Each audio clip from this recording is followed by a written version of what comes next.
விருது வேளச்சேரி தொகுதி மாவட்டத்தின் சார்பில் இளையா உள்ளிட்ட தோழர்கள், வழக்குரைஞர் ரஜினிகாந்த், ரியல் மா ரஜினி, கள்ளக்குறிச்சி ராமமூர்த்தி, சபரி, குமாரபாளையம் கதிர்வேந்தன், பாப்பிரெட்டிப்பட்டி சென்னகிருஷ்ணன், ஈரோடு சுப்பிரமணி, தருமபுரி செந்தில்குமார் தொழிலாளர் விடுதலை முன்னணி, பி பிரபு, ஆற்காடு கு பாபு வளவன், பள்ளிக்கரணை இரா பன்னீர்தாஸ், வன்னி அரசு, மேலூர் சசி என்கிற பொன்னானை,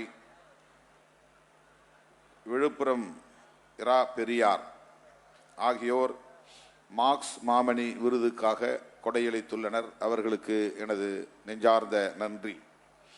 பெரியார் ஒளி விருதுக்காக கிருஷ்ணகிரி கனியமுதன், வன்னி அரசு, தகடூர் தமிழ்ச்செல்வன், நீல சந்திரகுமார், வழக்குரைஞர் கே பாலகிருஷ்ணன், ஆலந்தூர் கிருபாநிதி, தருமபுரி சிவாடி கணேசன், வழக்குரைஞர் சேரலாதன், கிருஷ்ணகிரி ஜிம் மோகன், பெரம்பலூர் பிரியதர்ஷன், மதுரவாயல் ரூபகாந்தா, தருமபுரி செந்தில்குமார், தமிழினியன் ஜோஸ், தேவராசு, காமராசு, கண்ணன், படூர் நம்பிராஜ், சேலம் காயத்ரி, திண்டிவனம் சு மலைச்சாமி இவர்கள் பெரியார் ஒளி விருதுக்காக கொடையளித்த தோழர்கள். அவர்களுக்கு என்னுடைய நன்றி.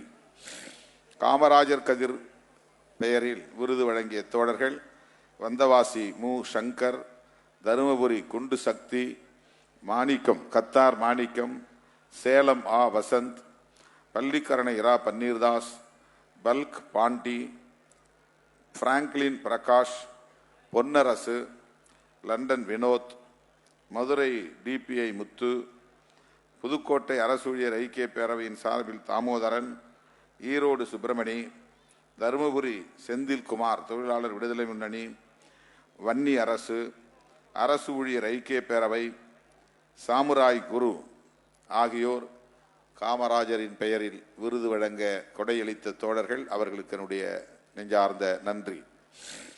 அயோத்திதாசர் ஆதவன் விருது துரை ரவிக்குமார் எம்பி, வழக்குரைஞர் எழில் கரோலின், கேது என்கிற தென்னவன், மதுரை சண்முகவேல், பள்ளிக்கரணை இரா பன்னீர்தாஸ், சேந்தநாடு அறிவுக்கரசு, வணிகரணி நன்னன், ஈரோடு விநாயகமூர்த்தி, பெரம்பலூர் கிருஷ்ணகுமார் மாவட்ட செயலாளர், நெல்லை MC கார்த்திக், ஆவடி ராமதாஸ், கடலூர் பரசு முருகையன், திருப்பெரும்புதூர் ராமராஜன், திருவள்ளூர் ராபீன், பௌத்த பெருமாள், கரூர் ஜான் கண்ணன், விருத்தாசலம் நீதிவல்லல் மற்றும் அரசு ஊழியர் ஐக்கிய பேரவை அயோத்திதாசர் ஆதவன் விருதுக்காக கொடையளித்த உங்கள் அனைவருக்கும் என்னுடைய நெஞ்சார்ந்த நன்றி.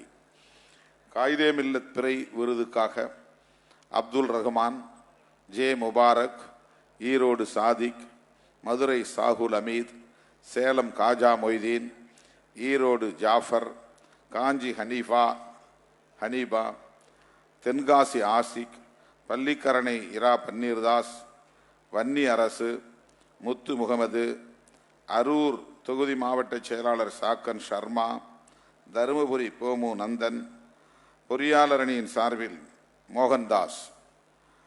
காயிதே மில்லத் பிறை விருதுக்காக கொடையளித்த உங்கள் அனைவருக்கும் என்னுடைய நெஞ்சார்ந்த நன்றி.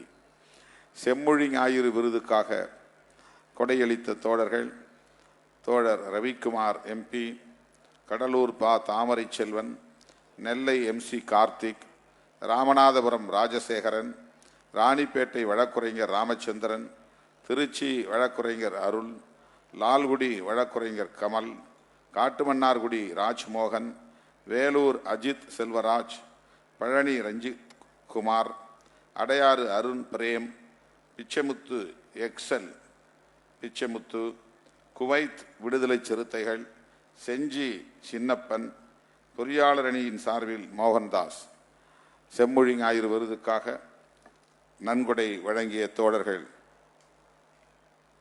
அனைவருக்கும் நன்றி. பெரியார் ஒளிக்காக ஈரோடு சாதிக் அவர்களும் வழங்கியிருக்கிறார். அவருக்கும் நன்றி.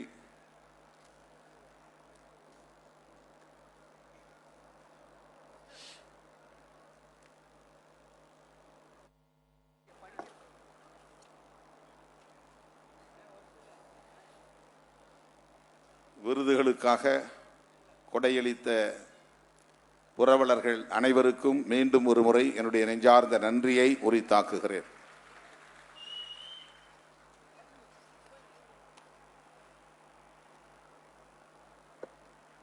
வரலாற்று சிறப்பு வாய்ந்த விருதுகள் வழங்கும் விழாவை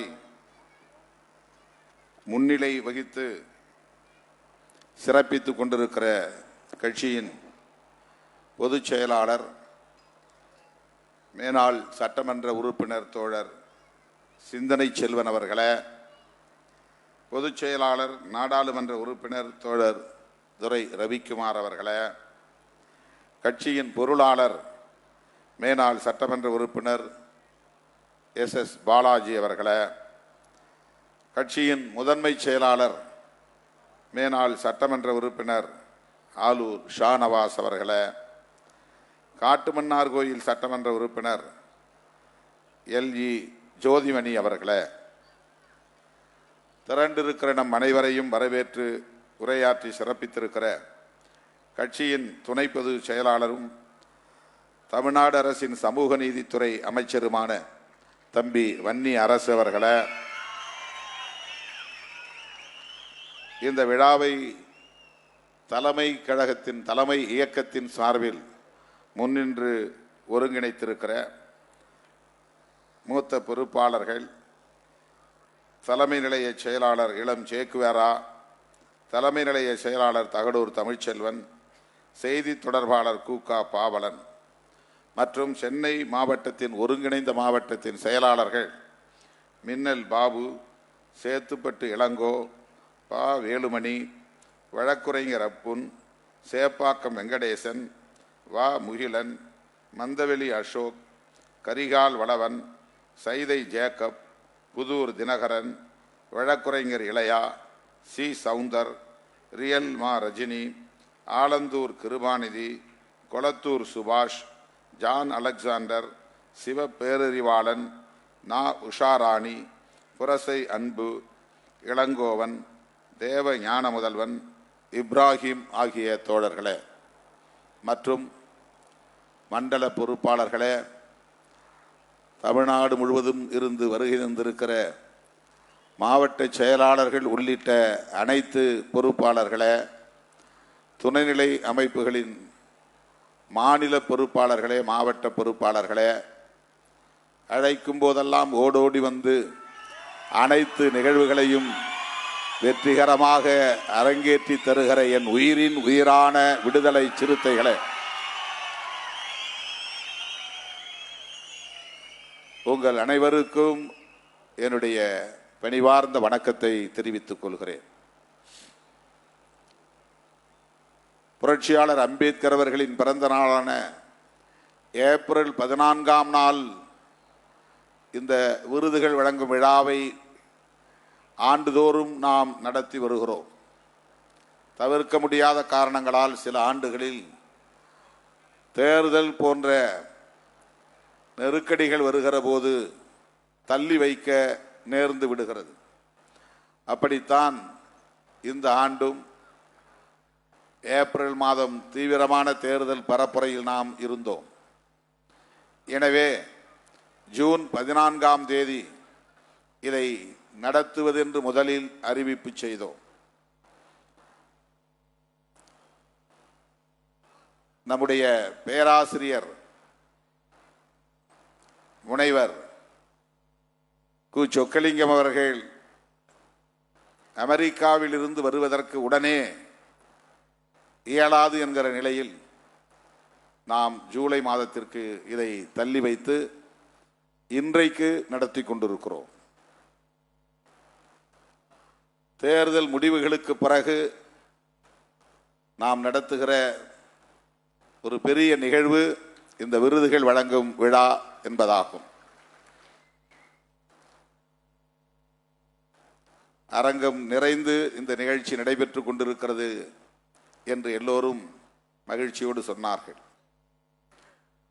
வெளியிலும் இதை போல பல மடங்கு தோழர்கள் அங்கே வைக்கப்பட்டிருக்கிற LED திரைகளின் முன்னால் அமர்ந்து பார்த்து கொண்டிருக்கிறார்கள் என்றும் மகிழ்வோடு இங்கே பதிவு செய்தார்கள்.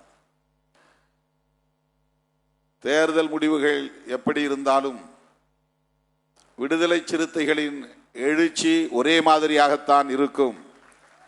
அது ஒருபோதும் மாறியதில்லை. வென்றாலும் சரி, தோற்றாலும் சரி. நானே பல முறை வியந்து போவதுண்டு. கிட்டத்தட்ட 3-4 பத்தாண்டுகளை நாம் கடந்து இந்த களத்தில் நிற்கிறோம். ஆனாலும் ஒரு தலைமுறை 2 தலைமுறை கடந்த நிலையிலும் கூட இன்னும் அதே எழுச்சி, அதே வீரியம் சிறுத்தைகளிடம் இருப்பதை பார்த்து நான் பெருமைப்படுகிறேன், வியப்படைகிறேன். அதற்கு என்ன காரணம் என்று நான் சிந்தித்து பார்க்கிறேன். நாம் வெறும் தேர்தல் இயக்கம் இல்லை. தேர்தல் இயக்கமாக மட்டுமே நாம் நம்மை வடிவமைத்திருந்தால் தேர்தல் முடிவுகள் நம்மை பாதிக்கும். வெற்றியால் மகிழ்ச்சி அடைவோம், தோல்வியால் துவண்டு போவோம். ஆனால் நாம் சமூக மாற்றத்திற்காக போராடுகிற போராளிகளை கொண்ட ஒரு இயக்கமாகத்தான் வடிவமைத்து இயங்கிக் கொண்டிருக்கிறோம். எனவே இது இடையிலே வந்து போகக்கூடிய ஒரு நிகழ்வு, அவ்வளவுதான். தேர்தல் என்பது நம்முடைய பயணத்தின் இடையிலே வந்து போகிற ஒரு நிகழ்வு. இதில் ஏற்படுகிற ஏற்றத்தாழ்வுகள் ஒருபோதும் நம்மை பாதித்ததில்லை. நம்முடைய நோக்கம், நம்முடைய இலக்கு பிற இயக்கங்களிலிருந்து முற்றிலும் மாறுபட்டது. அதனால்தான் நான் அடிக்கடி சொல்லுவேன், எத்தனை புதிய இயக்கங்கள் வந்தாலும் நம்மோடு போட்டி போட ஒரு தலைவனும் வர வாய்ப்பில்லை, ஒரு இயக்கமும் வர வாய்ப்பில்லை என்று சொல்லியிருக்கிறேன். ஏனென்றால் நம்முடைய களம் முற்றிலும் புதிது. நாம் பேசும் அரசியல் முற்றிலும் புதிது. நாம் எதிர்கொள்ளும் சவால்கள் முற்றிலும் புதியன. நம்முடைய இலக்கு முற்றிலும் மாறுபட்டது.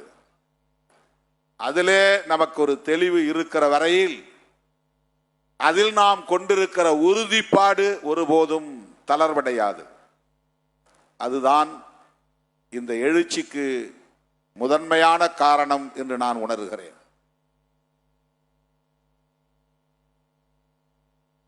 இந்த இயக்கம் ஒரு குறிப்பிட்ட சமூகத்திற்கான சாதி அடையாளம் கொண்ட இயக்கம் என்று சுருக்கிவிட பார்த்தார்கள், முடக்கிவிட பார்த்தார்கள் என்பதையும் நாம் அறிவோம். விளிம்பு நிலை மக்களுக்கான இயக்கம் என்பதிலே யாருக்கும் மாற்று கருத்து இல்லை. தலித் மக்களின் அரசியலை முதன்மைப்படுத்துகிறோம் என்பதில் யாருக்கும் மாற்று கருத்து இல்லை. ஆனால் அந்த வரையறைகளை தாண்டி அனைத்து தரப்பு உழைக்கும் மக்களுக்கான ஒரு பேர் இயக்கம் என்கிற பரிமாணத்தை இந்த இயக்கம் பெற்றிருக்கிறது. அதிலே ஒன்றுதான் தலித் அல்லாத சான்றோர் பெருமக்களை ஊக்கப்படுத்துகிற இத்தகைய நிகழ்வு. இது ஏதோ பிற கட்சிகள் விருதுகள் வழங்குவதைப் போல அல்லது ஊடக நிறுவனங்கள் புகழ்பெற்ற ஆளுமைகளை அழைத்து விருதுகளை தந்து தங்களுக்கான இருப்பை மேலும் உறுதிப்படுத்திக் கொள்வதைப் போல நாம் இந்த முயற்சியை மேற்கொள்ளவில்லை. தொலைக்காட்சிகள் எல்லாம் விருதுகள் வழங்குகின்றன, பார்த்திருக்கிறோம். ஊடகங்கள் விருதுகள் வழங்குகின்றன. திரைத்துறையிலே, கலைத்துறையிலே, இலக்கியத்துறையிலே, அரசியல் துறையிலே யாரெல்லாம் புகழ்பெற்ற ஆளுமைகளாக இருக்கிறார்களோ அவர்களை எல்லாம் அழைத்து வந்து அவர்களின் புகழ் வெளிச்சத்திற்கு மேல் அதிக வெளிச்சத்தை போட்டு காட்டி தங்களுக்கான இருப்பை மேலும் மேலும் உறுதிப்படுத்திக் கொள்கிற நிகழ்வுகளை நாம் பார்க்கிறோம். அதில் வணிக நோக்கம் உண்டு. ஆனால் நாம் செய்கிற இந்த நிகழ்வு சமூக நல்லிணக்கம் என்கிற ஒரு மகத்தான நோக்கம் உள்ளடக்கமாக இருக்கிறது. அதையும் விட தலித் மக்களின் விடுதலைக்காக எந்த விளம்பரமும் இல்லாமல், எந்த எதிர்பார்ப்பும் இல்லாமல், எந்த பயனையும் நோக்காமல் பாடாற்றிக் கொண்டிருக்கிற எத்தனையோ பல ஆளுமைகள் இந்த களத்தில் இருக்கிறார்கள். அவர்களை யார்தான் அடையாளம் காண்பது, அங்கீகரிப்பது, ஊக்கப்படுத்துவது என்கிற கேள்வி எனக்குள் எழுந்தபோதுதான் 2006ஆம் ஆண்டு என்று கருதுகிறேன், அன்றைய முதலமைச்சர் முத்தமிழறிஞர் கலைஞர் அவர்கள் தமிழ்நாடு அரசின் சார்பில் அண்ணல் அம்பேத்கர் விருதினை எனக்கு வழங்க முன்வந்த போது அவரிடத்திலே நான் வைத்த வேண்டுகோள், தமிழ்நாடு அரசு வழங்குகிற அம்பேத்கர் விருதினை தலித் சமூகத்தை சார்ந்த ஒருவருக்குத்தான் வழங்க வேண்டும் என்று எண்ணாமல், தலித் அல்லாத சமூகத்தை சார்ந்த எண்ணற்ற பல போராளிகள், பேராளுமைகள் இருக்கிறார்கள், அவர்களுக்கும் வழங்க வேண்டும் என்ற வேண்டுகோளை நான் வைத்தேன். அப்போது கலைஞர் அடுத்த நொடியே என்னை பார்த்து, தோழர் ரவிக்குமார் என்னோடு இருந்தார், அடுத்த நொடியே என்னை பார்த்து ஒரு வினா எழுப்பினார். இந்த ஆண்டு நீங்கள் வாங்கிக் கொள்ளப் போகிறீர்களா இல்லையா என்று கேட்டார். அவருக்கு நான் வைத்த வேண்டுகோள் என்ன புரிதலை ஏற்படுத்தி இருக்கும் என்று நான் கருதினேன் என்றால், நான் அதை மறுதளிக்கிறேன் என்று அவர் நினைத்திருக்க கூடும். எனக்கு ஏன் தர்றீங்க, நான் தலித் எவ்வளவோ பேர் இருக்கிறாங்க, அவங்களையும் தேர்வு செய்து நீங்கள் கொடுக்கலாம் அல்லவா என்று நான் சொன்னதும் எனக்கு வேண்டாம் என்று நான் சொல்லுவதாக அவர் எண்ணிக்கொண்டார். ஐயா, இந்த ஆண்டு நான் மகிழ்ச்சியோடு பெற்றுக்கொள்கிறேன். இனி வரும் ஆண்டுகளில் ஐயா நல்லக்கண்ணு போன்றவர்கள் எல்லாம் தலித்துகளுக்காக போராடி கொண்டிருக்கிறார்கள், அப்படி எண்ணற்றவர்கள் இருக்கிறார்கள், அவர்களை அங்கீகரிக்க வேண்டும் என்று நான் சொன்னேன். அடுத்த ஆண்டு பார்த்துக் கொள்வோம் என்று சொன்னார். சொன்னதை போல அதற்கு அடுத்த ஆண்டு அம்பேத்கர் விருது ஐயா நல்லக்கண்ணு அவர்களுக்கு வழங்கப்பட்டது தமிழ்நாடு அரசின் சார்பில். ஆனால் 2006ஆம் ஆண்டு முத்தமிழறிஞர் கலைஞரிடத்திலே இப்படி பேசிவிட்டு வந்ததும் எனக்குள் ஒரு எண்ணம் தோன்றியது, தமிழ்நாடு அரசுதான் இதை செய்ய வேண்டும் என்று என்ன கட்டாயம் உள்ளது, ஏன் நாமே செய்யக்கூடாது, நமது கட்சியின் சார்பில் செய்யக்கூடாது என்று எனக்கு தோன்றியது. அப்போதுதான் முதலாக 2007ஆம் ஆண்டு பேராசிரியர் கல்யாணி என்கிற கல்விமணி அவர்களை நாம் தேர்வு செய்து அம்பேத்கர் சுடர் என்கிற விருதினை வழங்கி அவரை பாராட்டினோம். கோயம்பேடு அருகே பொதுவெளியில் இந்த நிகழ்ச்சி நடந்தது. அதன் பிறகு இந்த விருது மட்டும் போதாது, இன்னும் பெரியாரின் பெயரில், பெருந்தலைவர் காமராஜரின் பெயரில், பண்டிதர் அயோத்திதாசரின் பெயரில் விருதுகளை வழங்க வேண்டும் என்கிற கருத்து முன்னணி தோழர்களிடமிருந்து எழுந்த நிலையில் அதற்கு அடுத்த ஆண்டிலிருந்து நாம் 6 விருதுகளை வழங்குவதென்று அறிவிப்பு செய்து இந்த ஆண்டு 20வது ஆண்டாக இந்த நிகழ்ச்சியை தொடர்ந்து நாம் நடத்தி வருகிறோம். கடைசியில் மார்க்சின் பெயராலும் விருது வழங்க வேண்டும் என்ற முடிவை எடுத்து இது 3வது ஆண்டு என்று நான் கருதுகிறேன். மார்க்ஸ், மாமணி, விருதை நாம் இணைத்து 7 விருதுகளை சான்றோர் பெருமக்களுக்கு ஆண்டுதோறும் வழங்கி வருகிறோம். இந்த நிகழ்ச்சிக்கு வேறு எங்கும் நன்கொடை திரட்டக்கூடாது. நமது இயக்கத் தோழர்களே முன்வந்து வழங்க வேண்டும். இதை கட்சியே முழுமையாக நடத்த வேண்டும் என்று நான் விடுத்த வேண்டுகோளை அடுத்து கடந்த பல ஆண்டுகளாக இயக்கத்தின் முன்னணி தோழர்கள் ஒவ்வொருவரும் தாமாக முன்வந்து இந்த விருதுக்காக நான் இந்த கொடையை வழங்குகிறேன் என்று வாரி வழங்குகிற நிலையையும் நான் எண்ணி பார்க்கிறேன். எந்த அளவுக்கு இந்த இயக்கத்தின் மீதும் என் மீதும் உங்களுக்கு நம்பிக்கை இருக்கிறது என்பதை எண்ணி பெருமைப்படுகிறேன், மகிழ்ச்சி அடைகிறேன். தலித் அல்லாத சமூகங்களை சார்ந்த பேராளுமைகளை அடையாளம் கண்டு அவர்களின் உழைப்பை அங்கீகரித்து ஊக்கப்படுத்துவது வாக்கு சேகரிக்கும் நோக்கில் அல்ல. இவர்களின் மூலம் சமூக மாற்றத்தை மேலும் மேலும் ஊக்கப்படுத்துவதற்காக, விரைவுபடுத்துவதற்காக, அவர்களுக்குள்ளே இருக்கிற அந்த உணர்வை, அந்த பெருநெருப்பை மேலும் பெருக்குவதற்காக, அதுதான் நம்முடைய நோக்கம். இதில் எந்த வணிக நோக்கமும் இல்லை, எந்த அரசியல் நோக்கமும் இல்லை, அதாவது வாக்கு அரசியல் நோக்கமும் இல்லை. ஒரு இஸ்லாமியருக்கு விருது கொடுப்பதன் மூலம் இஸ்லாமியர்களின் வாக்குகளை திரட்டுவது என்பதோ, ஒரு தலித் அல்லாதவருக்கு விருது கொடுப்பதன் மூலம் தலித் அல்லாத சமூகத்தினரின் வாக்குகளை பெற்றுவிட முடியும் என்ற கணக்கோ துளியும் நம்மிடத்தில் இல்லை.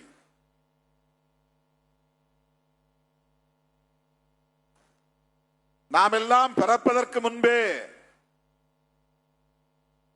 விடுதலை சிறுத்தைகள் என்கிற இயக்கம் உருவாவதற்கு முன்பே இந்த சாதிய கட்டமைப்பை தகர்க்க வேண்டும் என்கிற முற்போக்கு எண்ணம் கொண்ட பேராளுமைகள், எவ்வளவோ பேராளுமைகள் களத்தில் பணியாற்றி இருக்கிறார்கள். தலித் இயக்கங்கள் தோன்றுவதற்கு முன்பே இடதுசாரி இயக்கங்கள் இந்த களத்திலே நின்று பணியாற்றி இருக்கிறார்கள். பெரியார் இயக்கங்கள் இந்த பணிகளை தொடங்கி செவ்வனே செய்திருக்கிறார்கள்.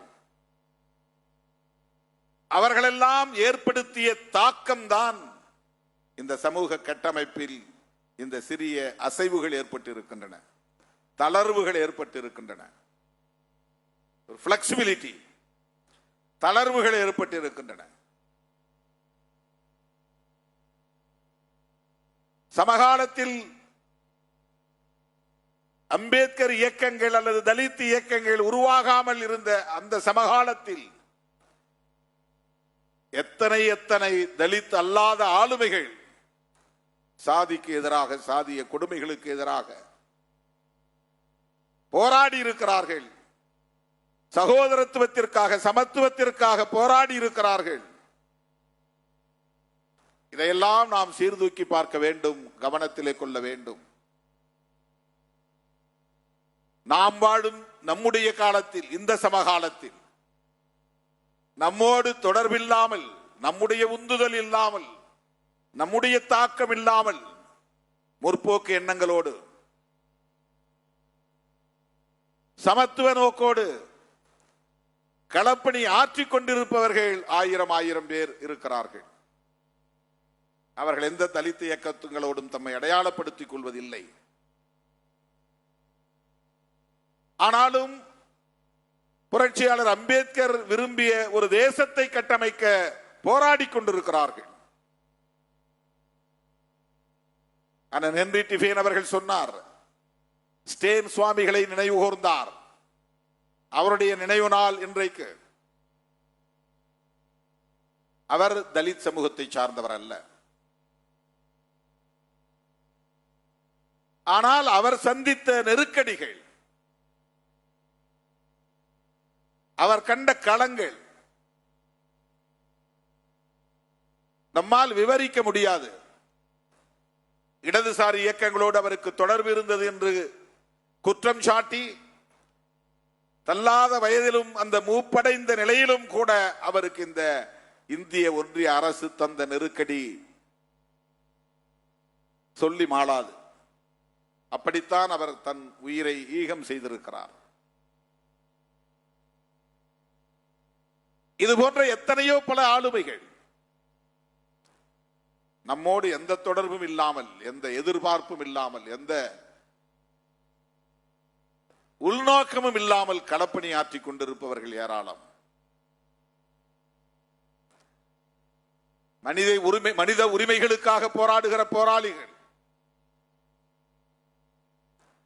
ரவிக்குமார் சொன்னார், இந்த ஆண்டு நீங்கள் தேர்வு செய்திருக்கிற அத்தனை பேருமே ஏதோ ஒரு வகையில் மனித உரிமைகளுக்காக களத்தில் நிற்பவர்களாக இருக்கிறார்கள். இந்த தேர்வு மிக சிறப்பான தேர்வு என்று சொன்னார். இவர்களெல்லாம் அரசியல் களத்திலே புகழ்பெற்ற ஆளுமைகள் இல்லை, தோழர் மு வீரபாண்டியன் அவர்களை தவிர. என்னுடைய பேராசிரியர் அவ்வப்போது என் கவனம் கல்வியை நோக்கி குவிமையப்படுத்தப்பட வேண்டும் என்கிற நல்லெண்ணத்தின் அடிப்படையில் இவன் எக்கேடாவது கெட்டு போகட்டும் என்று கருதாமல், இவன் படித்தால் என்ன படிக்காவிட்டால் என்ன என்று பொருட்படுத்தாமல் இருந்து விடாமல், ஒரு பொறுப்புள்ள பேராசிரியராக அன்றைக்கு என்னை அழைத்து என் சமூக பின்னணியை, குடும்ப பின்னணியை, பொருளியல் பின்னணியை கேட்டு உணர்ந்து என்னை நல்வழிப்படுத்திய அந்த புள்ளி இருக்கிறதே, அதுதான் தோழர்களே நன்றி பெருக்கோடு எண்ணி பார்க்க வேண்டிய ஒன்று. எனக்கு பேராசிரியராக இருந்தார் என்பதற்காக, நன்றி செலுத்த வேண்டும் என்பதற்காக நான் இந்த தேர்வை செய்யவில்லை. அவருக்குள் இருக்கிற முற்போக்கான எண்ணம் என்னை ஈர்த்திருக்கிறது. பெரியாரிய சிந்தனை என்னை ஈர்த்தது. அவருக்கு மறந்து போயிருக்கும், ஒரு கருத்தரங்கம் அவர் ஏற்பாடு செய்திருந்தார். கிரைம்ஸ் எகெயின்ஸ்ட் உமன் என்கிற தலைப்பில் நடந்த ஒரு செமினார். அதிலே ஒரு ஆளுமை வந்து பேசும்போது பொதுமக்களிடமிருந்து கருத்து கேட்டார்கள். அப்போது நான் மாணவன், ஆனாலும் எழுந்து அப்போது ஒரு கேள்வியை எழுப்பினேன். அந்த கேள்விக்கு அவர் பதில் சொன்னார். ஆனால் அது மிகவும் கான்ட்ரவர்ஷியலான ஒரு முரண்பாடான கேள்வி.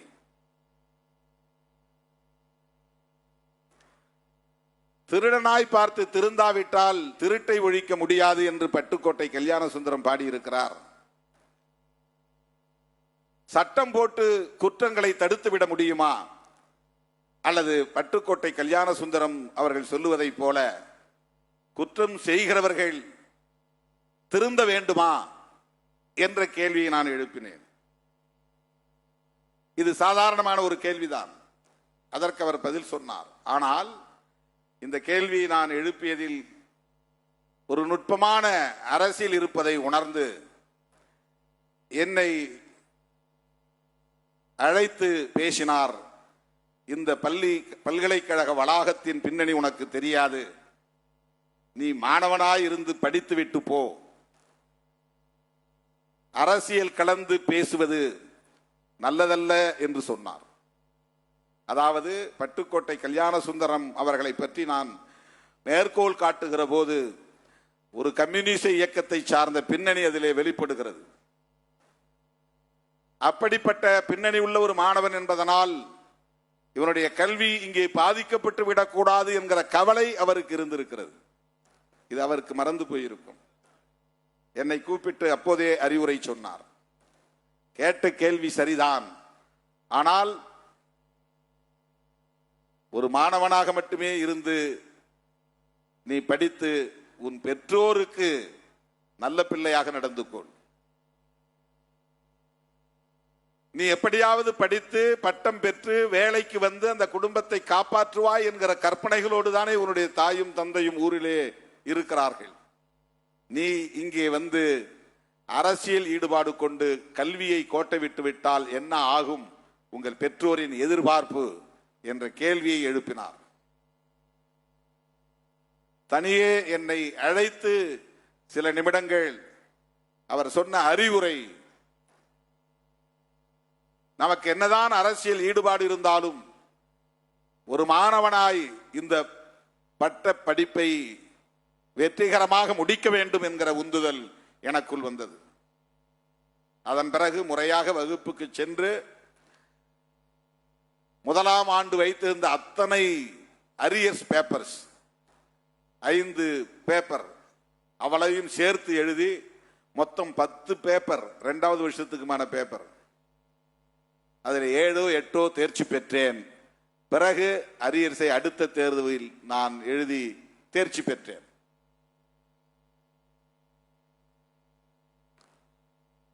ஒரு எளிய குடும்பத்தில் பிறந்த பிள்ளை கல்வியை பெற வேண்டும், அதன் மூலம்தான் அந்த குடும்பத்தில் ஒரு மாற்றம் நிகழும் என்கிற அந்த உணர்வு இருக்கிறதே, அது சாதியை கடந்த உணர்வு, மதத்தை கடந்த உணர்வு, முற்போக்கு உணர்வு என்பதை நாம் புரிந்து கொள்ள வேண்டும். வேளையில் அமர்ந்திருக்கிற ஒவ்வொரு ஆளுமையும் அப்படி எல்லா வரம்புகளையும் தாண்டி எளிய மக்களுக்காக, விளிம்புநிலை மக்களுக்காக சிந்திக்கக்கூடிய ஆளுமைகள்.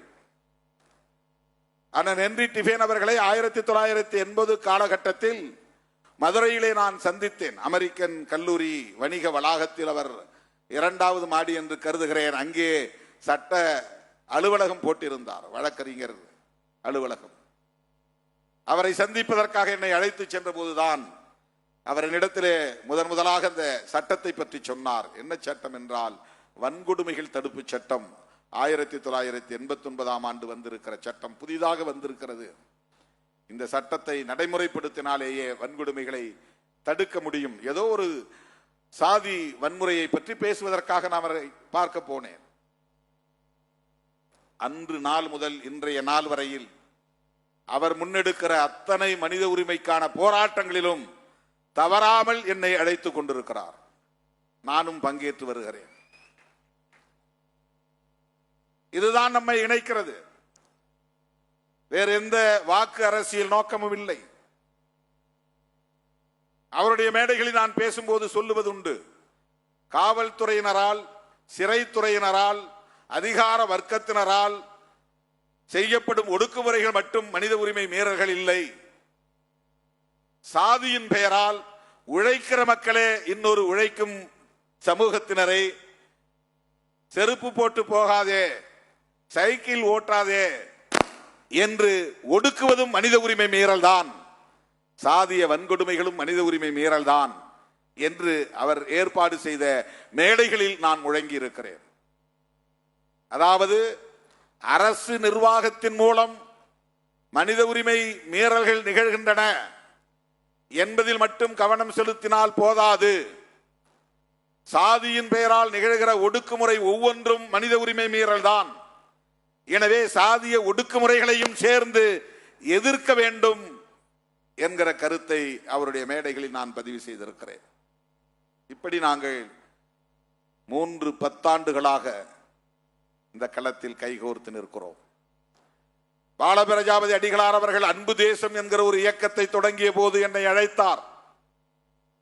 எல்லோரும் அப்போது ஆளாளுக்கு கட்சி தொடங்கிய காலம் அது. வெவ்வேறு பெயர்களில் கட்சியை தொடங்கினார்கள். அப்போது அன்பு கொடி என்று ஒரு கொடியை அறிமுகப்படுத்தினார். இந்த தேசம் அன்பு தேசமாக மாற வேண்டும் என்கிற விருப்பின் அடிப்படையில் அவர் ஒரு அரசியல் இயக்கம் தொடங்கினார், அன்பு தேசம் என்கிற ஒரு இயக்கம். அந்த தொடக்க நிகழ்விலே என்னை அழைத்து சிறப்பித்தவர் நம்முடைய அடிகளார் அவர்கள். அந்த கூட்டத்தில் நான் சொன்னேன், ஐயா, அம்பேத்கர் என்கிற பெயர் தலித்துகளின் தெருக்களில் மட்டும்தான் உச்சரிக்கப்படுகிறது. வேறு எந்த சமூகத்திலும் யாரும் மறந்தும் தம்முடைய பிள்ளைகளுக்கு அம்பேத்கர் என்று பெயர் சூட்டுவதில்லையே, இது ஏன்? யாரிடம் சாதி உணர்வு மேலோங்கி இருக்கிறது? அம்பேத்கர் என்ன ஒரு குறிப்பிட்ட சாதிக்காக மட்டும் பாடாற்றியவரா? இந்த புதிய தேசத்தை புதிய இந்தியாவை கட்டமைப்பதற்கு அவர் பங்களிப்பு செய்தவர் அல்லவா?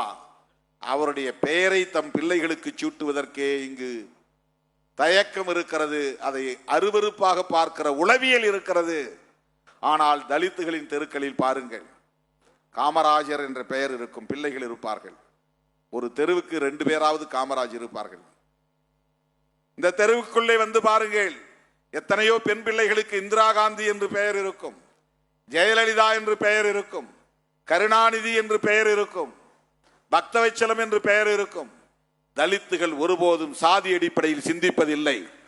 தலித்துகள் ஒருபோதும் தலைவர்களை தங்கள் சாதி தலைவர்கள் யார் என்று தேடுவதில்லை.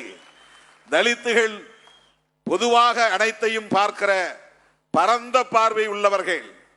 இவர் எங்கள் சாதி இல்லை என்று எந்த தலைவரையும் தலித்துகள் புறக்கணித்ததில்லை. இந்த தெருக்குள்ளே உள்ளே நுழைந்தால் அத்தனை சாதி தலைவர்களின் பெயர்களும் தலைவர்கள் என்கிற அந்த பார்வையில் சூட்டப்பட்டிருக்கும். ஆனால் தலித் தெருவை அடுத்த எந்த தெருவிலும் தப்பி தவறி கூட அம்பேத்கர் என்ற பெயரை கேட்க முடியாது. இந்த கவலையை நான் வெளிப்படுத்திய போது உடனே எழுந்த அடிகளார் அந்த மேடையிலேயே சொன்னார், எங்கள் ஐயா வழியை பின்பற்றக்கூடிய குடும்பத்தில் ஒருவருக்கு அடுத்து பிறக்க போகிற ஆண் பிள்ளைக்கு நான் அம்பேத்கர் என்று பெயர் சூட்டுவேன். ஒரு பிள்ளைக்கு மட்டுமல்ல, 100 கணக்கிலே 1000 கணக்கிலே இனி அந்த பெயரை நான் சூட்டுவேன் என்று சொன்னார். அதன்படி ஒரு பிள்ளை பெற்ற தாய் தந்தையர் எடுத்து வந்து அன்புவனம் என்கிற அவருடைய ஆசிரமத்தில் கொண்டு வந்தவர் கையிலே கொடுத்து பெயர் சூட்ட விரும்பிய போது, கொஞ்சம் இருங்கள், நான் திருமாவளவனை அழைக்கிறேன் என்று எனக்கு தொலைபேசி போட்டு வர சொல்லி சாமி தோப்பிலே என் முன்னால் அந்த பிள்ளைக்கு செக்க செவேல் என்று பிறந்திருந்த அந்த பிள்ளைக்கு, வெள்ளைக்காரன் பிள்ளை என்பதை போல இருந்த அந்த பிள்ளைக்கு, அந்த குழந்தைக்கு அம்பேத்கர் என்று என் முன்னால் பெயர் சூட்டினார்.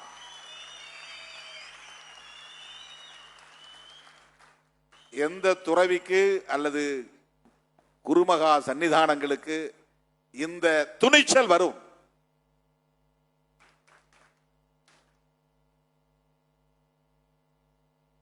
அந்த பையன் இன்னமும் அம்பேத்கர் என்கிற பெயரிலேயே லயோலா கல்லூரியில் படித்து பட்டம் பெற்று இப்போது திரை கதாநாயகனாக மாறிவிட்டான். திரை கதாநாயகனாக இருக்கிற அவன் பெயர் அம்பேத்கர் என்றே திரையில் வருகிறது. அடிகளார் என்னை அந்த மேடையில் சொன்னார், இனி திருமாவளவன் என் தத்து பிள்ளை என்று சொன்னார். அதன் அடிப்படையில் தான் அவர் குடும்பத்தில் நடந்த திருமண நிகழ்ச்சிகளை என்னை முன்னிறுத்தி நடத்தினார். இப்போது நான் நெகிழ்ந்து போனேன். எனது இறுதி சடங்குகளை திருமாவளவன் இருந்துதான் செய்ய வேண்டும் என்று இந்த மேடையிலே அறிவித்திருக்கிறார். தோழர்களே, இப்படிப்பட்ட ஆளுமைகள் வெளிச்சத்திற்கு வராமலேயே, பொதுவெளிக்கு வராமலேயே, மெயின் ஸ்ட்ரீம் அந்த மைய நீரோட்டத்திற்கு வராமலேயே எவ்வளவோ பேர் இருக்கிறார்கள். அவர்களையெல்லாம் அடையாளம் காண்பதுதான் இந்த நிகழ்வின் நோக்கம். மேடையில் அமர்ந்திருக்கிற ஒவ்வொருவரை பற்றியும் நான் அப்படி பேச முடியும். தோழர் போ வேல்சாமி அவர்கள், தோழர் ரவிக்குமார், பேராசிரியர் ஆ மார்க்ஸ் ஆகியவர்கள் 80களின் 90களின் அந்த காலகட்டத்தில் நடத்திய நிறப்பிரிகை என்கிற இதழ் அரசியல் அரங்கில் பெரும் உரையாடலை தொடங்கி வைத்த இதழ். நான் அப்போது கோவையிலே அரசு ஊழியராக பணியாற்றி கொண்டிருந்த போது 90-91 அந்த காலகட்டத்தில் சில நண்பர்கள் தேடி வந்து எனக்கு அந்த இதழை கொடுப்பது உண்டு. அப்போது ரவிக்குமார் அவர்களின் கட்டுரை, பேராசிரியர் ஆ மார்க்ஸ் அவர்களின் கட்டுரைகள், தோழர் போ வேல்சாமி அவர்களின் கட்டுரைகள், பிரேம் அவர்களின் கட்டுரைகள், ரமேஷ் அவர்களின் கட்டுரைகள் என்று பல தோழர்களின் கட்டுரைகளை எல்லாம் படிக்கிற வாய்ப்பை பெற்றவன் நான். அந்த அடிப்படையில் தான் தோழர் ரவிக்குமார் அவர்களை நான் கட்டாயப்படுத்தி பதவியை ராஜினாமா செய்துவிட்டு சிறுத்தைகள் இயக்கத்திலே நீங்கள் சேர வேண்டும், ஒரு இயக்கத்தோழராக இருந்து உங்கள் களப்பணிகளை நீங்கள் ஆற்ற வேண்டும் என்று வற்புறுத்தி அவரை பதவி விலகச் சொன்னேன். பொதுவாக அரசியல் கட்சி தலைவர்கள் அறிவார்ந்தவர்கள் உடன் இருக்க வேண்டும் என்று விரும்ப மாட்டார்கள்.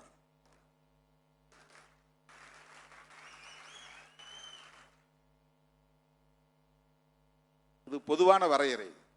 இருக்க வேண்டும், ஆனால் கட்டுக்குள் இருக்க வேண்டும் என்று நினைப்பார்கள். பொறுப்புக்குள் வந்துவிடக் கூடாது என்று நினைப்பார்கள். ஆனால் நான் தேடி தேடி ஒவ்வொருவரையும் பதவியை தூக்கி எறிந்துவிட்டு, அரசு பதவியை தூக்கி எறிந்துவிட்டு வாருங்கள் என்று அழைத்தேன். அப்படித்தான் தோழர் சிந்தனை செல்வனும் நம்மோடு வந்து சேர்ந்தார். நெய்வேலியிலே அவர் பணியாற்றி கொண்டிருந்தார். தோழர்களே, ரவிக்குமார் அவர்களோடு நிறப்பிரிகை ஆசிரியர் குழுவில் இருந்த தோழர் போ வேல்சாமி அவர்கள் நமக்கு என்ன சமூகத்தை சார்ந்தவர் என்று இன்றும் தெரியாது. அப்படி நாம் இதுவரையில் கண்டதில்லை. என்னுடைய பேராசிரியர் அவர்கள் எந்த சமூகத்தை சார்ந்தவர் என்று நான் கேட்டதும் இல்லை, தெரிந்து கொண்டதும் இல்லை. இப்போது அண்மை காலமாகத்தான் அதை தெரிந்து கொள்ளுகிற வாய்ப்பு எனக்கு கிடைத்தது.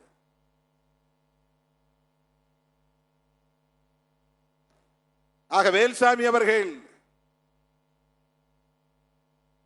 இந்த மண்ணில் நிலவுகிற சாதிய கட்டமைப்பை தகர்க்க வேண்டும் என்கிற நோக்கத்தோடு அவருடைய சிந்தனைகளை பல நூல்களாக தமிழ் சமூகத்திற்கு கொடையளித்திருக்கிறார். அவரை நாம் அங்கீகரித்திருக்கிறோம். அக்கா ரூத் மனோரமா அவர்கள் மிகப்பெரிய ஒரு பெண் ஆளுமை. ஒரு வரியில் ஒரு வார்த்தையில் சொல்லிவிட முடியாது. அங்கொன்றும் இங்கொன்றுமாகத்தான் பெண்கள் பொது வாழ்வுக்கு வருகிறார்கள், மேடைகளுக்கு வர தயங்குகிறார்கள், ஒலிபெருக்கி பிடிக்க பயப்படுகிறார்கள். விமர்சனங்களுக்கு அஞ்சுவதுதான் அதற்கு காரணம். ஆனால் இவர் உலக நாடுகள் முழுவதும் சுற்றி பயணித்துக் கொண்டிருக்கிறார். இன்றைக்கு நேற்றைக்கல்ல, கிட்டத்தட்ட அரை நூற்றாண்டு காலமாக அவர் உலக நாடுகள் முழுவதும் சுற்றி கொண்டிருக்கிறார். தேசிய அளவில் அவரை அறியாதவர்கள் யாரும் இல்லை என்று சொல்ல முடியும். ஆக சிறந்த ஒரு பெண்ணிய ஆளுமை. எத்தனையோ பலரை அவர் ஆளாக்கி இருக்கிறார், ஊக்கப்படுத்தி இருக்கிறார். அவர் தலித், கிறித்தவர் என்கிற அடையாளத்தை கொண்டவர். இந்தியா முழுவதும் தலித் கிறித்தவர்களின் நிலை என்ன என்பது நமக்கு தெரியும். அவர்கள் கல்வியில் மேம்பட்டு இருக்கலாம், அதன் மூலம் பொருளாதாரத்திலும் கூட வளமடைந்திருக்கலாம். ஆனால் சோசியல் ஸ்டேட்டஸ், சமூக தகுதி என்னவாக இருக்கிறது? சட்டம் அவர்களை எப்படி பார்க்கிறது? இது நம் முன்னில் உள்ள மிக முக்கியமான ஒரு சவால் இது. ஆனால் அவர் தலித் கிறித்தவரோடு சுருங்கி நின்று விடவில்லை.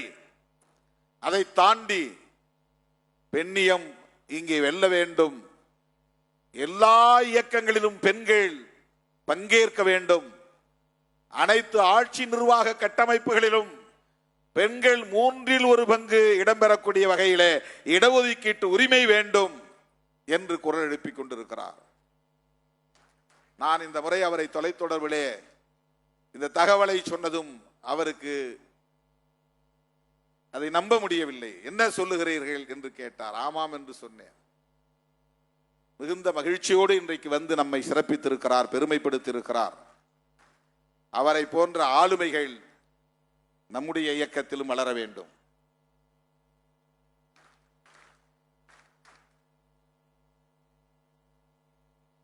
இதுவரையில் அவர் எம்எல்ஏ ஆக வேண்டும், எம்பி ஆக வேண்டும் என்று விரும்பியதில்லை. அண்டர்லைன் பண்ணணும், இதை அடிக்கோடிட வேண்டும். அவர் நினைச்சா என்ன, இப்ப பாரு, அவங்க வந்து ஜேடியூல இருந்தாங்க. ஆமா, ஜேடிஎஸ் செக்யூலர் மதசார்பற்ற ஜனதாதளம் தேவகவுடா கட்சியில அவங்க தான் மாநில மகளிர் அணி தலைவர்.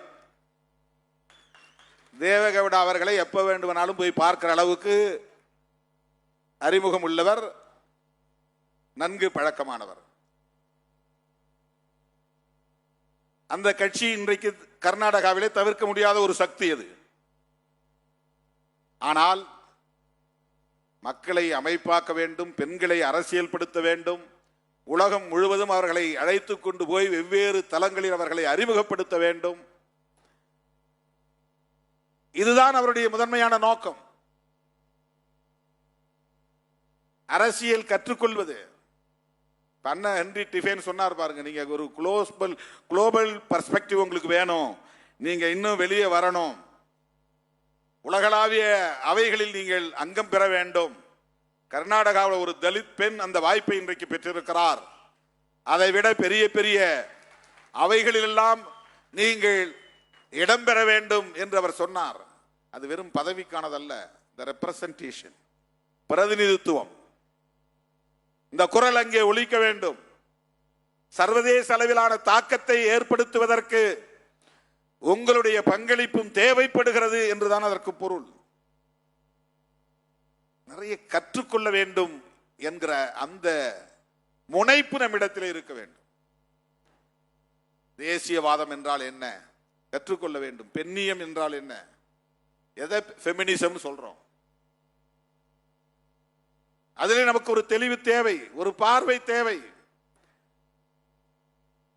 அப்போதுதான் நம்முடைய ஆளுமை மிளிரும்.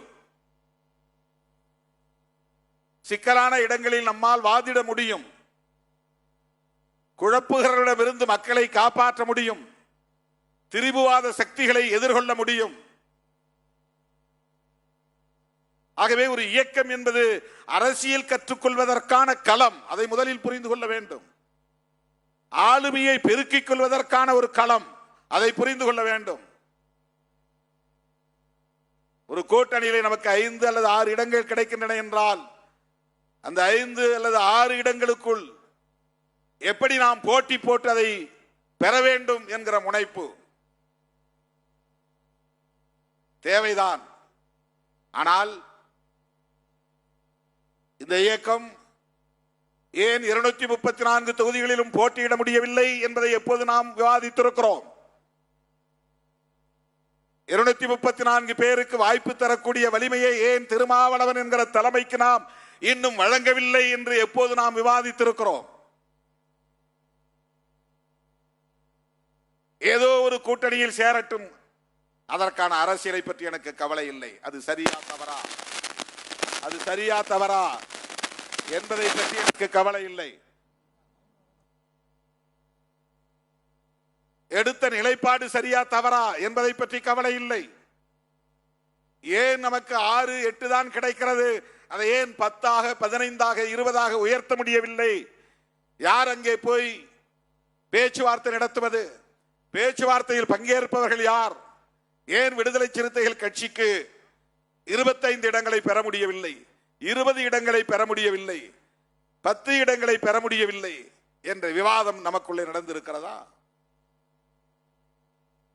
அப்படி பெற முடியாமல் இருப்பதற்கு என்ன காரணம்? நம்முடைய அரசியல் வலிமைதான் என்ன என்று நாம் சுய பரிசோதனை செய்திருக்கிறோமா? சுய விமர்சனம் செய்திருக்கிறோமா?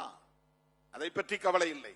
திமுகவோடு கூட்டணி சேர்ந்தாலும் சரி, அங்கே வாங்கக்கூடிய இடங்களில் எனக்கு ஒன்று வேண்டும். அதிமுக கூட்டணியிலே சேர்ந்தாலும் சரி, அது தப்போ சரியோ அதை பற்றி எனக்கு கவலை இல்லை, அதிலே எனக்கு ஒரு இடம் வேண்டும். தாவேகாவுக்கு ஆதரவு தெரிவித்தாலும் சரி, அது தவறா சரியா என்ற விவரம் எனக்கு தேவையில்லை, அதிலே எனக்கு இடம் வேண்டும். இதுதானே நம்முடைய முனைப்பாக இருக்கிறது. நான் என்ன எதிர்பார்க்கிறேன்? எந்த அடிப்படையில் தாவேகாவுக்கு நீங்க ஆதரவை தெரிவித்தீர்கள் என்று கேள்வி கேட்கிற இளைஞர்கள் எனக்கு வேண்டும், விவாதிக்கிற தம்பிகள் எனக்கு வேண்டும்.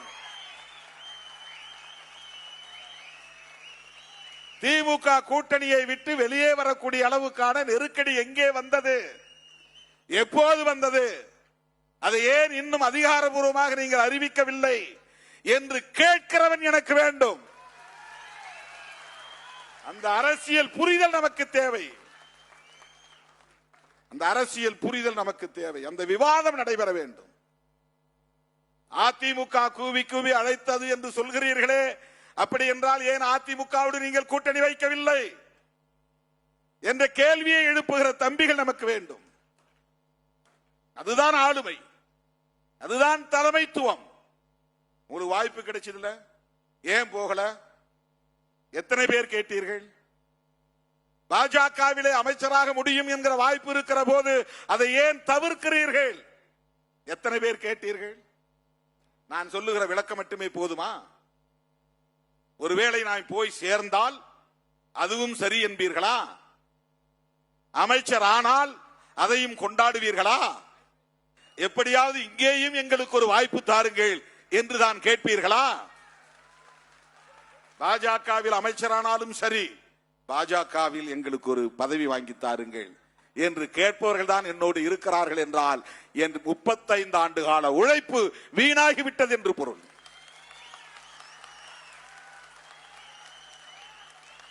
அந்த அரசியல் புரிதல் உள்ளவர்களை நான் இன்னும் வளர்த்தெடுக்கவில்லை என்றுதான் பொருள். அப்படித்தான் நான் நினைத்து நொந்து போய் கிடக்கிறேன்.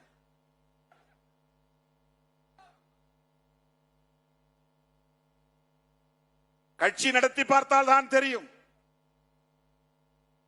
4 பிள்ளைகள், தந்தை தாய் 6 பேர் கொண்ட குடும்பத்தை நடத்துவதற்கே என்ன பாடுபட வேண்டியிருக்கிறது.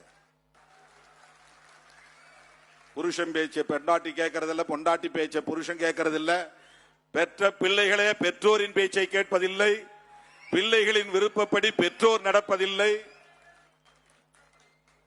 5-6 பேர் கொண்ட குடும்பத்தை வழிநடத்துவதற்கே படாத பாடு. ஒருத்தருக்கு காய்கறி குழம்பு வைத்தா பிடிப்பதில்லை, ஒருவனுக்கு மாட்டுக்கறி ஏன் சமைக்கவில்லை என்ற கோபம், ஏன் இன்றைக்கு எனக்கு ஆட்டுக்கறி வறுவல் இல்லை என்ற கோபம், எப்ப பார்த்தாலும் வெறும் ரசம் சாம்பார் தானா என்று சண்டை, ஞாயிற்றுக்கிழமை கூட நான்வெஜ் சமைக்க மாட்டீர்களா என்று தட்டை தூக்கி எறிவது, இப்படியெல்லாம் குடும்பத்திற்குள்ளே எவ்வளவோ சண்டை சச்சரவு. வெஜிடேரியன் நான் வெஜிடேரியன் ஒரே குடும்பத்துக்குள்ள, அதுக்குள்ள அட்ஜஸ்ட் பண்ணி போகணும்.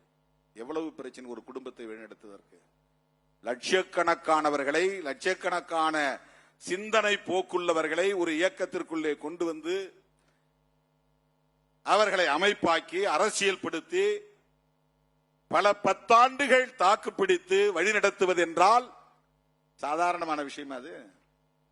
சும்மா போய் அப்படி மீடியால உட்கார்ந்துட்டு ஏன் திருமாவளவன் டிலே பண்றார், ஏன் திருமாவளவன் தடுமாறுகிறார், ஏன் திருமாவளவன் குழப்புகிறார், ஏன் திருமாவளவன் மாறி மாறி பேசுகிறார். நான் தெளிவா இருக்கிறேன், ரொம்ப தெளிவா இருக்கிறேன். தனிப்பட்ட முறையிலே என் தொடர்பான முடிவை நான் எடுப்பது என்றால் அதில் எனக்கு தெளிவும் உண்டு, உறுதியும் உண்டு. 2000 நான் ஒரு முடிவு எடுத்தேன், இனிமேல் நான்வெஜ் சாப்பிடுறதுலன்னு. அதுல எந்த தடுமாற்றமும் இல்லையே, மாறி மாறி நான் எந்த முடிவும் எடுக்கலையே. இடையில எப்பயாவது நான் போய் நான் வெஜிடேரியன் சாப்பிட்டேனா? கிடையாது. வெஜிடேரியன் முடிவு பண்ண. இந்த நிமிஷம் வரையிலும் மீன்னா எனக்கு அப்படி பிடிக்கும். இப்ப உங்களுக்கு நீங்க சாப்பிட்டு இருந்தா கூட எனக்கு எச்சில் ஊறும்.